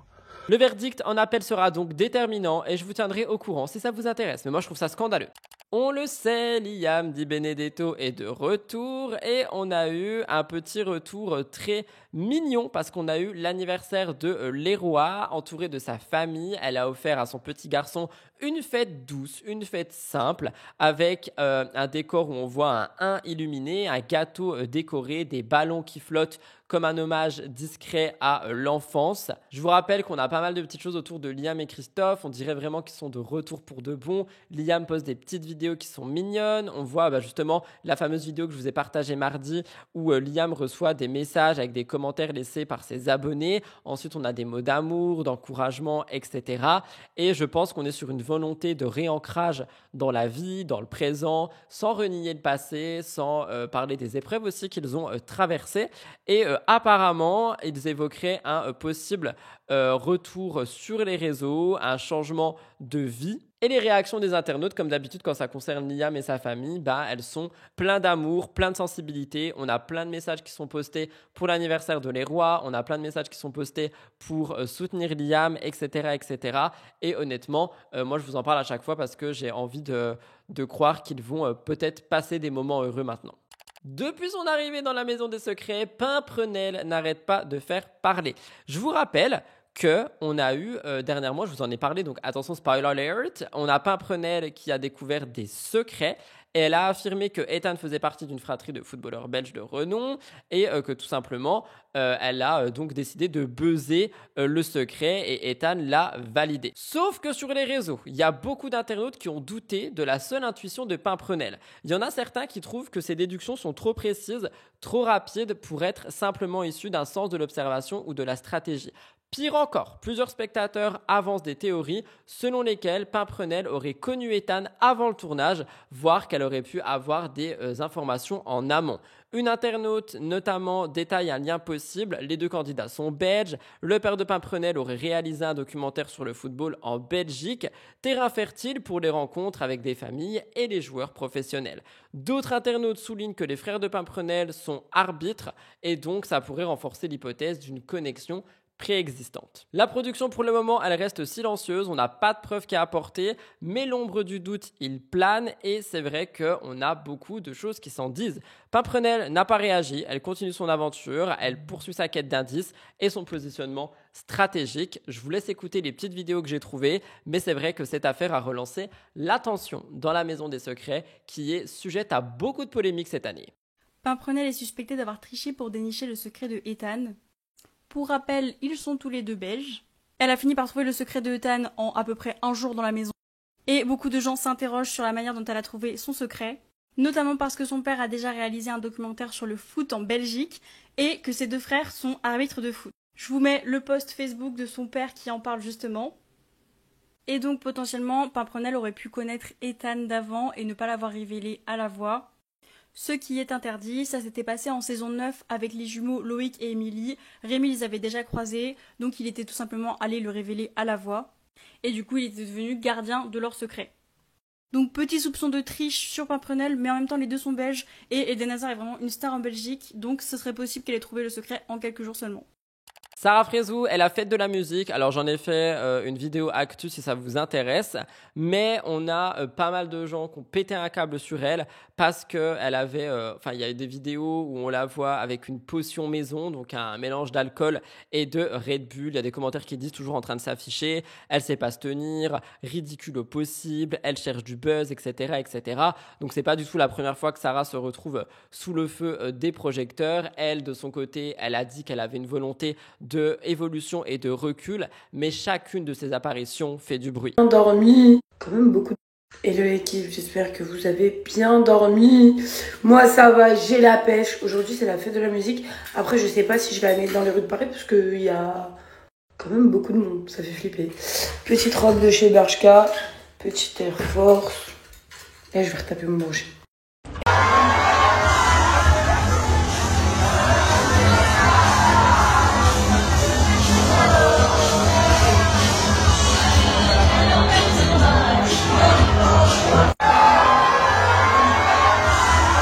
Sarah Frézou, c'est quelqu'un qui est souvent attaqué sur ses choix, sur ce qu'elle fait, sur tout en fait. Et en fait, c'est ce que j'ai dit dans ma vidéo qui est sortie ce mercredi. Mais ce qui me dérange ici personnellement, c'est que tout simplement, en fait, c'est une vidéo qui est filmée d'elle. En fait, c'est pas elle qui fait une story où elle est là et elle danse avec sa bouteille, c'est quelqu'un qui filme ça et qui le poste. Donc Sarah Frézou, ok, je vous le répète et je le dis jamais assez, l'alcool est dangereux pour la santé, à consommer avec modération, surtout l'été parce que c'est encore plus dangereux avec le soleil, etc. Bref, il y a tout un sujet. Cependant, ici, c'est pas Sarah qui fait la promotion de sa petite bouteille potion magique. C'est des gens qui la filment, qui envoient ça à des blogueurs, qui font que ça fait un buzz énorme. Et qui font donc que Sarah se retrouve, encore une fois, mêlée à plein de polémiques. Mais elle a le droit d'avoir une vie privée. Enfin, osez me dire qu'aucun autre influenceur ou candidat de télé n'est sorti à la fête de la musique, n'a pas bu un coup, etc. etc. On en a vu plein, mais c'est Sarah Frézou qui trinque, en fait, littéralement. Vous me direz ce que vous en pensez, mais moi, ce que j'ai envie de vous dire, c'est qu'elle laisse personne indifférent. Et au fond, c'est peut-être ça qui la définit le mieux. La vérité, Internet, vous en avez pas marre de prendre mon dos tout le temps. Tout le temps. Donc là, je suis partie à la fête de la musique. D'ailleurs, ça m'a fait trop plaisir aux gens qui me suivent depuis des années de vous avoir vu, d'avoir kiffé avec vous, d'avoir dansé avec vous, d'avoir rigolé avec vous. Moi, je suis quelqu'un qui aime me mélanger à tout citoyen parce que je suis quelqu'un de normal, parce que j'ai envie de m'amuser normalement, j'ai envie de rester la même que je suis parce que je suis normale. Je ne me considère ni comme quelqu'un d'influent, je ne me considère pas comme une star, je suis juste quelqu'un de normal. Donc oui, j'ai le droit de m'amuser, oui, j'ai le droit de respirer. Quand je vois certains médias, là par exemple sur Snap, en bas, en Discover, qui dit « Ouais, Sarah, on lui a pris son dos parce qu'elle s'amuse le jour de la fête de la musique. » Mais oh, c'est quoi le problème? Comme les soi-disant, il y a certaines soi-disant tiktokeuses, ouais, non, c'est pas normal que tu fêtes la fête de la musique et en même temps tu soutiens une cause. Mais qui a parlé? Qui a ouvert sa bouche? Qui a soutenu la cause autant que moi je la soutiens aujourd'hui? Ça regarde que moi et mon cœur. Maintenant, c'est pas pour autant que je vais arrêter de respirer ou de rigoler. J'essaye de profiter de la vie un max parce qu'on ne sait pas ce qui peut arriver demain. D'accord? Donc je fais ce que je veux de ma vie. Arrêtez de vouloir tout le temps, tous les 4 matins, vouloir prendre mon dos parce que je souris ou parce que je rigole. Je sais que mon sourire ou mon bonheur vous fait mal, les haters, mais stop à un moment donné. Genre, faut arrêter. Faut arrêter. Ouais, Sarah, elle peut pas se faire discrète à la fête de la musique. Si, j'étais dans la foule, comme il y a des moments donnés, j'avais envie de rigoler et rigoler avec tout le monde. J'ai le droit? Est-ce que j'ai le droit encore? Mais vous êtes des malades. Hein. Il faut pas tout les mélanger dans la vie. Hein. Voilà, il faut pas tout mélanger. Ouais, vous avez vu Sarah à la fête de la musique, avec ci, avec ça. Ouais, je fais ce que je veux. Je vous l'ai toujours dit, arrêtez de tout mélanger. D'accord? J'ai une vie privée, je suis quelqu'un de normal. Je suis quelqu'un de normal. Ok, j'ai fait de la télé. Ok, aujourd'hui, vous me considérez comme influenceuse. Moi-même, j'influence personne. Voilà, moi-même, je suis une influencée, je vous ai dit. Je ne me considère pas au-dessus des gens. Moi, pour moi, ceux qui me suivent, c'est exactement comme mes potes. Ça veut dire qu'on est au même pied d'égalité. Demain, j'ai envie de faire la fête de la musique avec tout le monde, avec le peuple, avec les gens, j'adore me mélanger. J'aime trop vous croiser dans ma vie. J'aime trop rigoler avec vous. Vous êtes mes stars, mais vraiment. Et vous n'êtes pas mes stars derrière un écran. Je vous dis, ah merci mes stars de me suivre. Non. J'aime vous rencontrer tous les jours. J'aime discuter avec vous tous les jours. Et vous le savez. De toute façon, ma communauté le sait. J'ai tellement passé un bon moment le jour de la musique, le jour de la fête de la musique. Au début, on va pas se mentir qu'avec mon frère, on avait peur. Parce que voilà, on sait pas, il y a des gens qui sont malsains dans leur cerveau. Donc, ça peut avoir des conséquences. Ça peut être dangereux pour moi. Mais au final, ça s'est super bien passé. J'ai rencontré des demoiselles incroyables, j'ai rencontré des garçons incroyables, tout le monde a été aimable, gentil, on a passé un bon moment, sans manque de respect, je me suis éclatée, c'était genre une bête de soirée pour moi, c'est quoi le problème? Alors les amis, j'espère que vous êtes prêts. Le couple Vincent et Marois semble une fois de plus en zone de turbulence.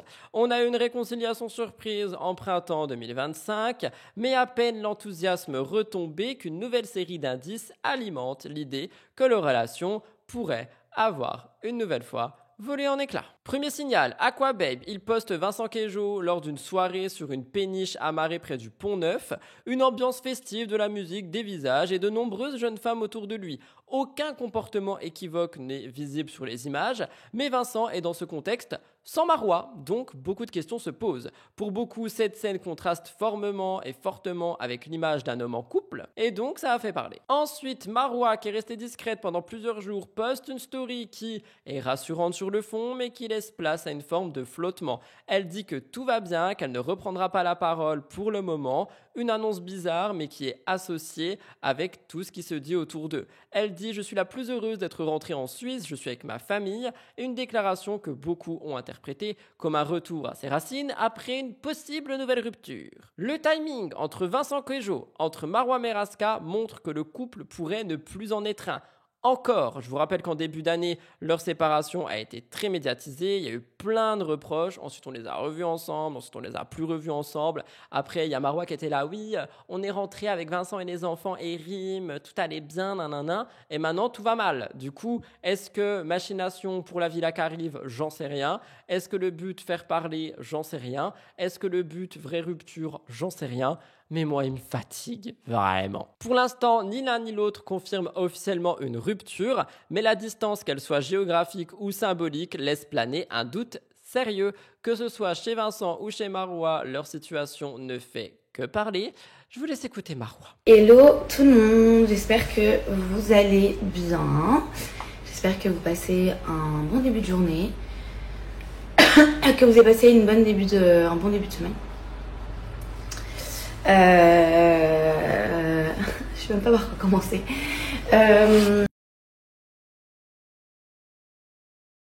Surtout, j'étais un peu absente sur les réseaux sociaux ces derniers jours. Vous savez comment je suis et vous savez comment quand je suis pas au top de ma forme, j'aime bien juste couper, ça fait du bien. C'est ce qui s'est passé dernièrement. Je ne veux pas rentrer dans les détails parce que je me sens pas entre guillemets prête de rentrer dans les détails aujourd'hui. En tout cas, ce que je peux vous dire, c'est que je suis très bien arrivée en Suisse, que j'ai retrouvé ma maman, mes amis, mes cousines et ma famille en Suisse, que je suis trop contente, ça me fait beaucoup de bien. Et cette coupure m'a également fait énormément de bien, la vérité. Je pense que, en fait, j'ai pris beaucoup de recul ces derniers jours et je pense que ce qui s'est passé dernièrement sur les réseaux avec moi, je pense que ça m'a quand même traumatisée. Mine de rien, ça m'a traumatisée et du coup ça fait que quand je suis un peu dans le down ou quand j'ai des histoires etc. perso, et je préfère couper. Je préfère couper que plutôt m'exprimer sur les réseaux. Voilà. Je vais pas rentrer encore aujourd'hui dans les détails parce que comme je vous ai dit, je me sens pas encore prête à le faire. Et surtout que voilà, je suis de bonne humeur, je me sens bien, donc j'ai envie de passer une bonne journée. Au programme de la journée d'ailleurs, je vais voir des amis à moi, on va au Banc des Paquis pour ceux qui me connaissent, c'est vraiment mon endroit préféré à Genève pour passer mes journées là-bas, j'adore. Donc je passe la journée là-bas et ce soir je vais aller boire un verre avec des amis. Voilà. C'est le programme de ma journée. Je suis gênée carrément, je sais pas pourquoi. On dirait que ça fait 100 ans que je n'ai pas utilisé mes réseaux sociaux. Bref, en tout cas, je suis désolée pour cette absence. Il y a beaucoup de gens qui m'ont envoyé des messages, il y a beaucoup de gens qui se sont inquiétés. Ne vous inquiétez pas, je vais bien. Quand je dis je me sens pas prête de le faire, c'est pas que je vais pas bien et que je vais pas vous en parler. C'est tout simplement que j'ai envie de vous en parler correctement. Voilà. Pas faire les mêmes erreurs que j'ai pu faire avant. Et vous en parler correctement, de manière très honnête et aussi sans faire de drama. Voilà, c'est pas le but, j'ai plus envie de ça. Mais quand je vous dis j'ai plus envie de ça, c'est vraiment j'ai plus du tout envie de ça. Surtout que je suis vraiment en paix avec moi-même et que j'aspire que à ça, que ce soit avec moi-même ou avec les gens qui sont autour de moi, parce que je pense que c'est le mieux à faire, très clairement. Bref. Je vais aller au Banc des Paquis, il est 12h30. Je voulais y aller un peu plus tôt parce que là-bas c'est toujours rempli grave de monde. Mais c'est pas grave, je vais trouver une place. Il y a Eya et Isa et normalement Carole qui viennent. Je pense que je reste là-bas jusqu'à 17h, 18h. Et après je rentre, je prends ma petite douche. Et ce soir, comme je vous dis, je vais aller voir un verre avec des amis. Et aussi, Vous me direz ce que vous en pensez, les amis. Vous me direz. Vous l'avez compris, Marwa reste discrète sur les raisons d'une potentielle rupture. Mais selon Skyrest TVR, elle aurait quitté Vincent après avoir découvert de nombreux échanges privés. Le blogueur dit « J'ai reçu plusieurs conversations de filles avec Vincent qui datent d'il y a quelques jours. Ce ne sont pas des montages, mais je ne peux pas les afficher ici car les messages sont explicites et je risque de me faire signaler. Est-ce que vous pensez que Vincent Queijo a encore fait des siennes? La réponse, bientôt je pense. On parle d'amour avec Gabriel Ayuso. Je vous rappelle qu'il est en couple avec Lisa Marie. Et en fait, je vous en parle parce que, eh bien, on a eu une confirmation des soupçons via Lisa Marie. Elle a partagé une série de photos sur Instagram en escapade en mer. Les images semblent anodines, mais plusieurs détails n'ont pas échappé à ses abonnés. On a encore des gestes tendres, des regards complices, un bisou dans le cou. Et donc, tous les commentaires disent « Vous êtes magnifique, trop content pour vous deux, tu mérites vraiment d'être heureuse. » Et il y en a quand même qui disent « J'espère qu'il a évolué », en référence à tout ce qu'il y a eu entre Gab et Cynthia notamment. Gabriel, lui, il n'a jamais pris la parole de manière formelle. Je vous rappelle qu'il avait juste posté une vidéo collaboration avec une marque où il y avait Lisa Marie. Moi, ce que j'ai à dire de ce couple, c'est que j'ai hâte de le découvrir dans la villa, que ça a l'air d'être un couple qui fonctionne. Ils sont très discrets et en même temps, à chaque fois qu'on les voit ensemble, ils sont très amoureux et très heureux. Donc, je pense vraiment qu'on est sur un couple qui fonctionne et qui, j'espère, durera dans le temps. Ce qui me fait un petit peu peur, je vais pas mentir, c'est le retour de Bastos en septembre qui, je pense, concordera avec la villa et du coup, il va commenter tout ça. Et j'ai peur que ça puisse créer quelques petits problèmes parce qu'ils ont l'air quand même très heureux, Lisa Marie et Gab, et j'espère qu'ils vont rester ainsi. Apparemment, l'idylle Gabriel et Lisa Marie serait finalement déjà terminée.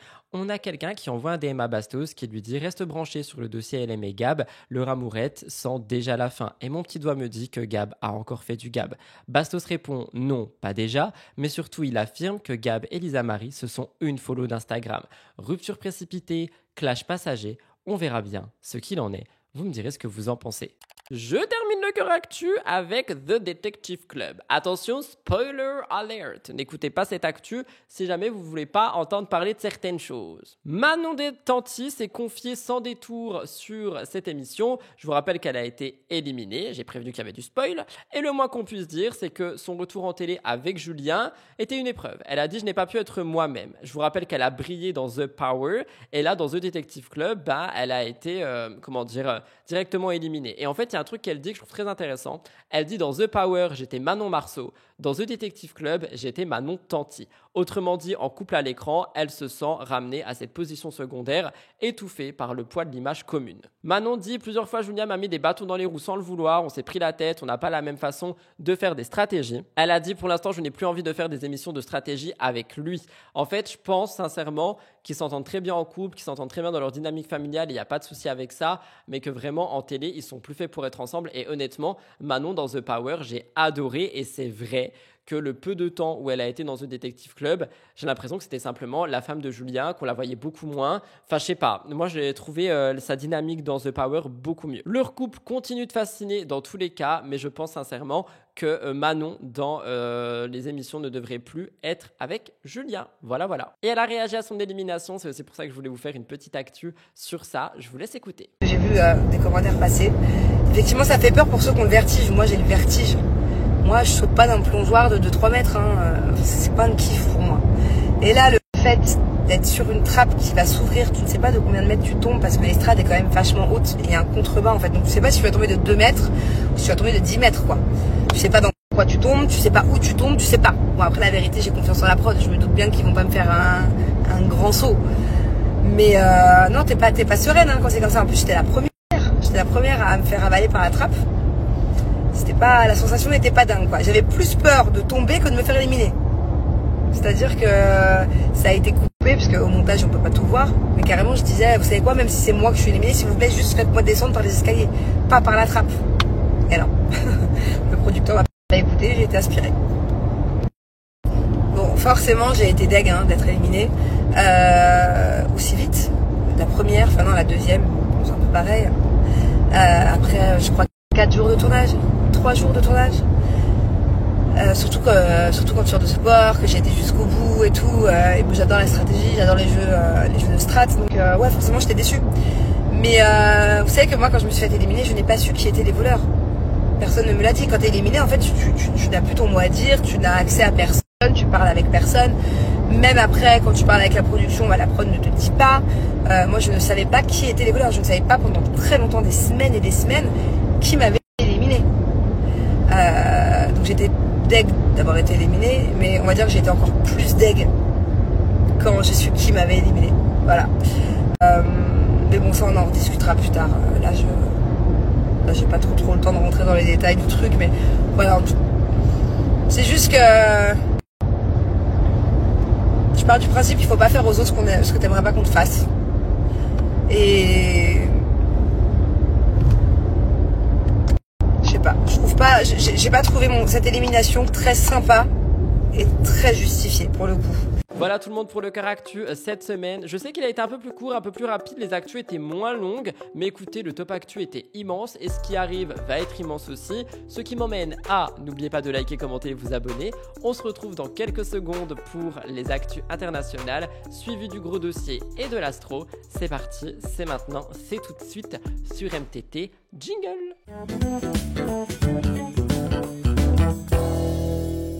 Je commence les actualités internationales avec P. Diddy. Je vous rappelle que P. Diddy est accusé de choses très graves et on a eu pas mal de petits trucs rajoutés. Et là, je voulais vous parler du fait qu'il a surpris tout le monde en annonçant qu'il ne prendra pas la parole à la barre pour sa propre défense. Je vous rappelle qu'après plus de 7 semaines de procès qui ont secoué l'histoire de l'industrie musicale américaine, Sean Combs, donc P. Diddy, figure emblématique du hip-hop mondial, a officiellement déclaré le mardi 24 juin qu'il ne témoignera pas.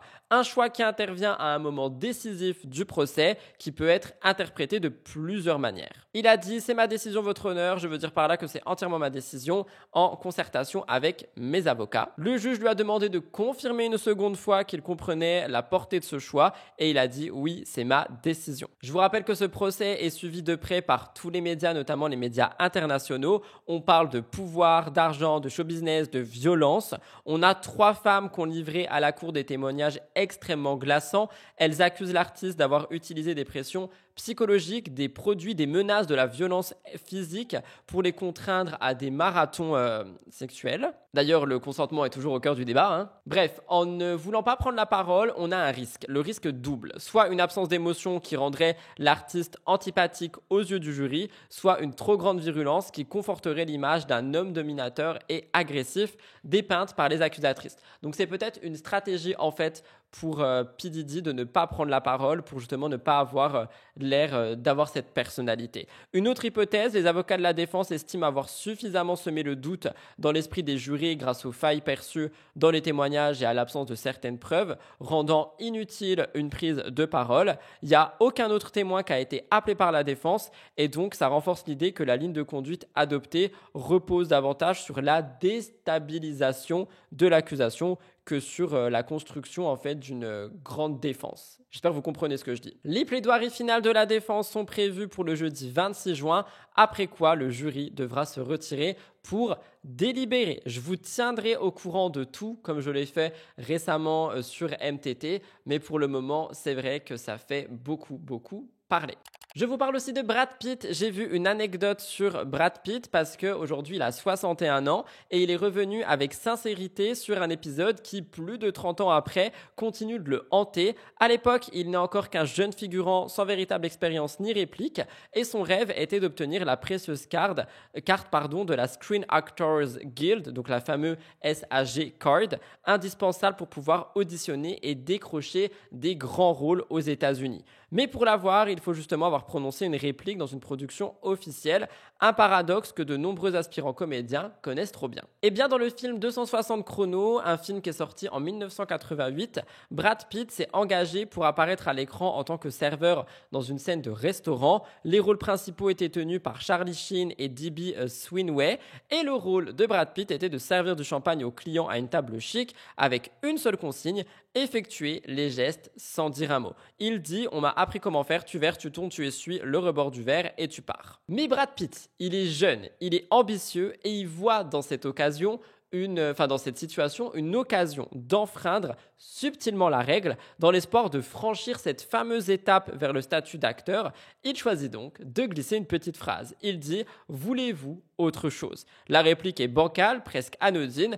Pourtant, elle avait déclenché une réaction. Il dit qu'il y a quelqu'un qui avait hurlé « Coupez, coupez, coupez, si tu refais ça, t'es viré ». Et Brad Pitt, il était tout jeune et il dit « J'étais tellement embarrassé, j'ai eu honte pour le reste de la nuit, j'ai cru que j'avais tout foutu en l'air ». Malheureusement, ce qui est assez ironique, c'est que finalement, quand le film sort, on le voit même pas. En fait, il apparaît au fin fond de la scène. On n'entend pas la phrase non plus. Et la première phrase qu'il aura dite sera dans The Dark Side of the Sun, qui est sorti en 1988.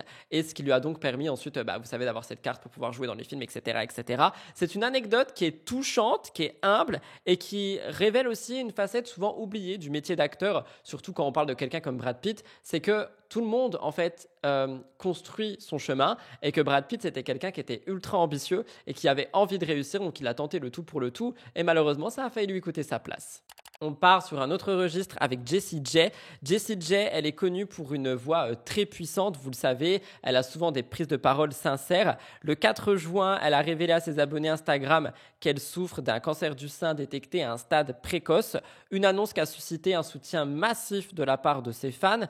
Et 3 semaines plus tard, elle va plus loin et elle dévoile les coulisses de l'intervention chirurgicale qu'elle a subie, une mastectomie. Elle a publié une série de photos et de vidéos prises à l'hôpital montrant chaque étape de ce moment. Il y a des heures d'attente dans une blouse médicale dans la chambre d'hôpital.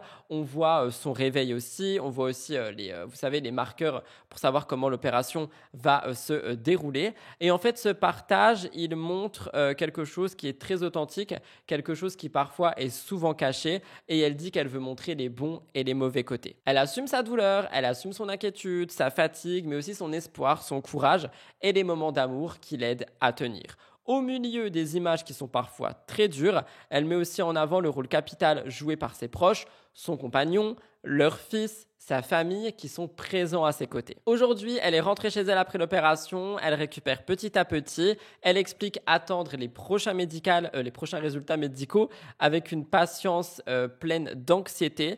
Et tout simplement, elle a dit à sa communauté qu'elle continuera de partager les différentes étapes de son combat pour montrer à celles et ceux qui mènent un combat similaire qu'ils ne sont pas seuls et que l'espoir en fait est toujours là. J'avais envie de vous en parler, c'est vrai que j'avais pas vu ça passer, j'ai vu ça passer juste en dessous de l'actualité de Brad Pitt sur le Huffington Post d'ailleurs et je me suis dit, je suis passé à côté de ça et j'avais envie de vous le partager comme message d'espoir. Je sais qu'il y a des personnes qui me suivent, qui souffrent et qui sont malades, du coup j'espère que ça peut résonner en vous avec un peu d'amour.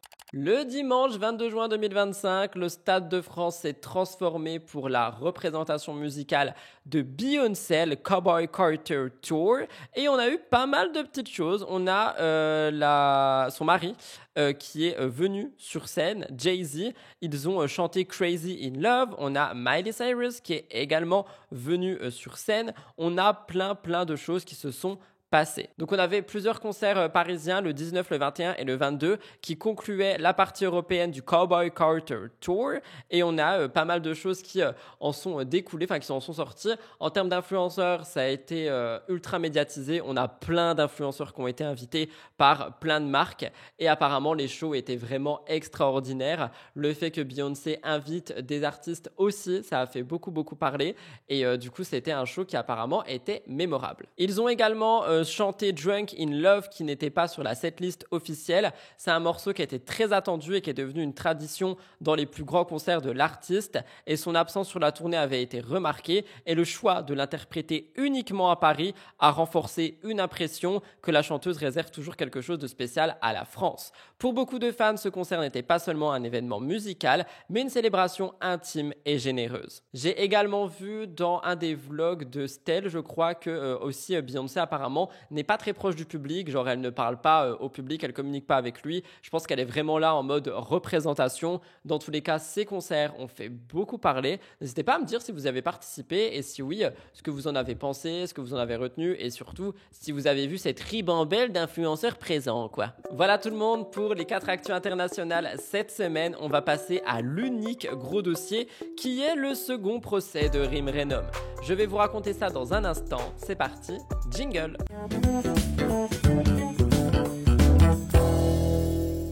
Alors, pour le procès de Rim Renom, je vais beaucoup rester sur mes notes. Je vais tout vous raconter ce qui a été dit. On parle du mardi 24 juin au tribunal judiciaire de Versailles où il y a eu l'audience très attendue qui a mis en lumière la chute médiatique et judiciaire de Rim, ancienne star de télé-réalité devenue influenceuse. Après plusieurs semaines marquées par cette controverse personnelle et juridique, sa comparution marque un tournant dans une affaire dont les répercussions pourraient bouleverser sa carrière et sa vie personnelle. Je vous parle d'accusations sérieuses, émotions palpables, stratégies de défense. Je vous fais un retour en détail sur tout ce qui a été dit. L'arrestation de Rim a été le 28 mai à l'aéroport Roissy-Charles de Gaulle. Ça avait déclenché une véritable onde de choc dans le monde de l'influence.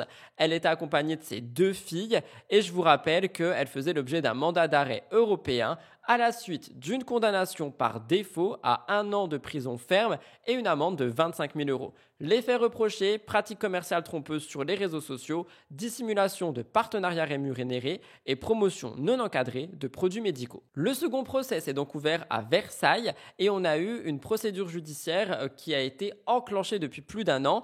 Et je vous rappelle qu'au premier procès, Rim n'était pas là et donc cette fois-ci, elle avait fait une demande de rejugement, ce qui a donc amené à ce deuxième procès. Durant l'audience, le ministère public est revenu sur les éléments à charge. Ils se sont appuyés sur des dizaines de captures d'écran et de témoignages d'abonnés floués. Les publications incriminées datent de mai à novembre 2022. On a divers produits sponsorisés, des vêtements, des accessoires de mode, des objets pour enfants, des compléments alimentaires, des produits amincissants, promus sans aucune mention claire de la nature commerciale. Selon le procureur, cette opacité a entretenu la confusion entre opinion personnelle et publicité déguisée, ce qui est interdit par la réglementation en vigueur, notamment par les lois encadrant les pratiques des influenceurs numériques. Plus inquiétant encore, certaines stories présentaient des injections d'acide hyaluronique ou de botox effectuées par des personnes non habilitées. Selon les enquêteurs, ces actes auraient été réalisés dans un contexte promotionnel, dans des conditions sanitaires incertaines, ce qui a fait craindre une mise en danger du public. Et Rim, elle a dit pour ça, je pensais bien faire, j'ai fait confiance, je ne suis pas médecin, aujourd'hui je comprends que ce n'était pas acceptable. Face à la sévérité des réquisitions, donc 5 mois de prison avec sursis et maintien du contrôle judiciaire, interdiction de quitter le territoire et 25 000 € d'amende, la défense a plaidé l'erreur de jugement, la maladresse, mais en aucun cas la volonté de tromper. L'avocate a rappelé que sa cliente n'était pas une professionnelle du droit, mais une jeune mère autodidacte propulsée dans le monde de l'influence sans accompagnement juridique solide. Elle a ajouté que dès la première alerte des autorités, Rim avait corrigé les publications, supprimé les contenus litigieux et modifié les pratiques. Je cite, « Elle a pris conscience de ses responsabilités et a immédiatement réagi. Elle n'a jamais voulu escroquer qui que ce soit. » Durant l'audience, on a eu plusieurs moments d'émotion. Rim, elle a été très affectée. Elle a parlé de ses filles qui ont été bouleversées par l'arrestation. Elle a dit que c'était impossible de trouver un logement stable depuis son retour en France, que sa situation est actuellement compliquée. Elle loge dans un hôtel, elle attend une régularisation de sa situation. Elle a parlé de sa solitude à Bali, des pressions psychologiques subies en ligne et qu'elle veut montrer à ses enfants que leur maman est forte. Sur les réseaux sociaux, tout le monde a suivi ça, tout le monde a attendu une prise de parole de Rim qui a été « Le procès s'est bien déroulé, je vais bien, je suis en paix, maintenant j'attends la suite avec conscience et confiance ». Le verdict a été mis en délibéré, il sera rendu le 8 juillet. Jusqu'à cette date, Rim reste présumée innocente, mais quel que soit le jugement, cette affaire laissera des traces durables sur son image publique et pourrait redessiner son avenir professionnel. Si elle est reconnue coupable, elle pourrait être frappée d'une interdiction de promouvoir certains produits, elle pourrait aussi aller donc quelques mois en prison et surtout aurait cette amende.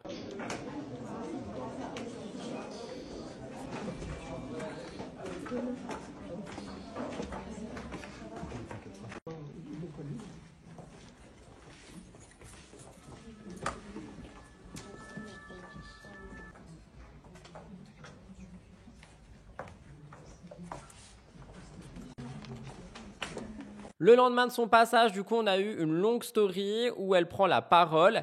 Elle dit que pendant l'audience, elle a pris la parole, qu'elle a dit ce qu'elle avait à dire, qu'elle a donné des documents très importants pour elle qui auraient changé beaucoup de choses, mais elle n'a pas dit c'était quoi les documents.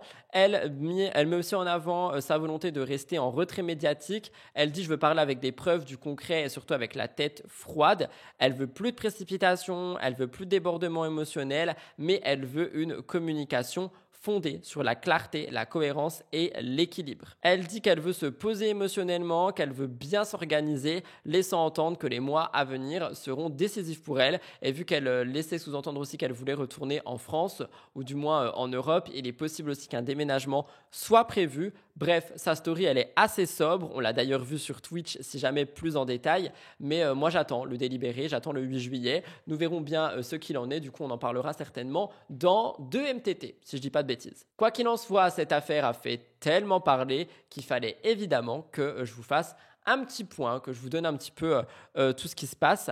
Moi, je pense sincèrement qu'elle risque pas forcément la prison. Je pense qu'elle peut risquer une amende. On verra bien ce qu'il en est, mais de toute façon, on n'a pas eu toutes les infos vu que Rim refuse de prendre la parole pour le moment. Et si vous voulez mon avis, elle a raison. Voilà pour le gros dossier de la semaine. N'oubliez pas, encore une fois, je le demande, de liker l'émission si elle vous plaît. Et on va tout de suite terminer avec l'Astro Actu. Je sais que c'est le retour de l'Astro Actu. Il y a plein de gens qui l'adorent, il y a plein de gens qui détestent. Moi, je suis trop content de faire le retour de l'Astro Actu. Et cette semaine, on parle d'un rétrograde, mais pas de Mercure. C'est parti. En effet, pour l'Astro Actu cette semaine, je vous parle de Saturne qui entame sa rétrogradation du 29 juin au 15 novembre dans le signe des Poissons. C'est un événement céleste qui marque une période d'introspection profonde, de questionnement existentiel et de transformation intérieure.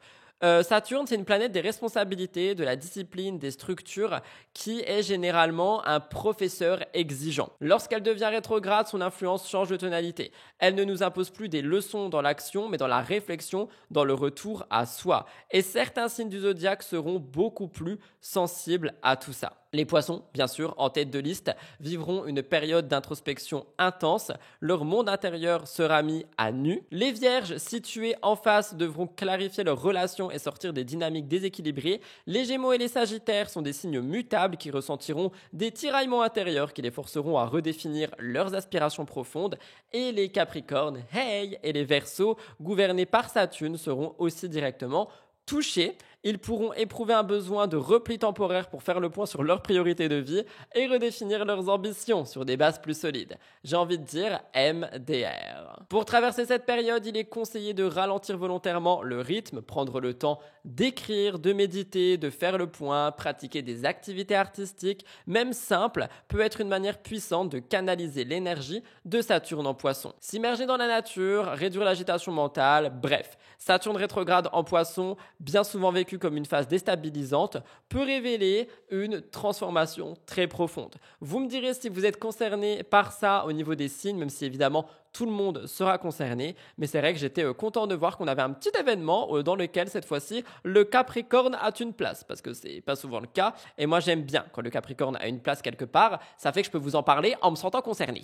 Voilà tout le monde pour l'émission Mixosity cette semaine, j'espère sincèrement qu'elle a pu vous intéresser et vous plaire. Si c'est le cas, on n'oublie pas une fois de plus de passer juste en dessous de la vidéo et de déposer un petit like, objectif 1000 likes. Abonnez-vous à la chaîne, c'est toujours pas fait, et en commentaire du jour, si vous êtes arrivé jusqu'ici, clin d'œil, n'hésitez pas à mettre le cœur là avec une flèche qui le transperce. Il me semble qu'il y en a un, si je dis pas de bêtises. Si vous le trouvez, mettez-le, et si vous ne le trouvez pas, écrivez juste Cupidon dans les commentaires. Ça sera extrêmement révélateur du fait que vous êtes arrivé jusqu'ici. En ce qui me concerne, je vous embrasse, je vous souhaite un très bon dimanche, un très bon début de semaine. Si vous me regardez le lundi, mardi, mercredi, bref, vous avez compris. On se retrouve toute la semaine prochaine pour de nouvelles vidéos. Je vous embrasse très fort. Bisous, bye tout le monde. C'était Rudy. Merci pour votre fidélité.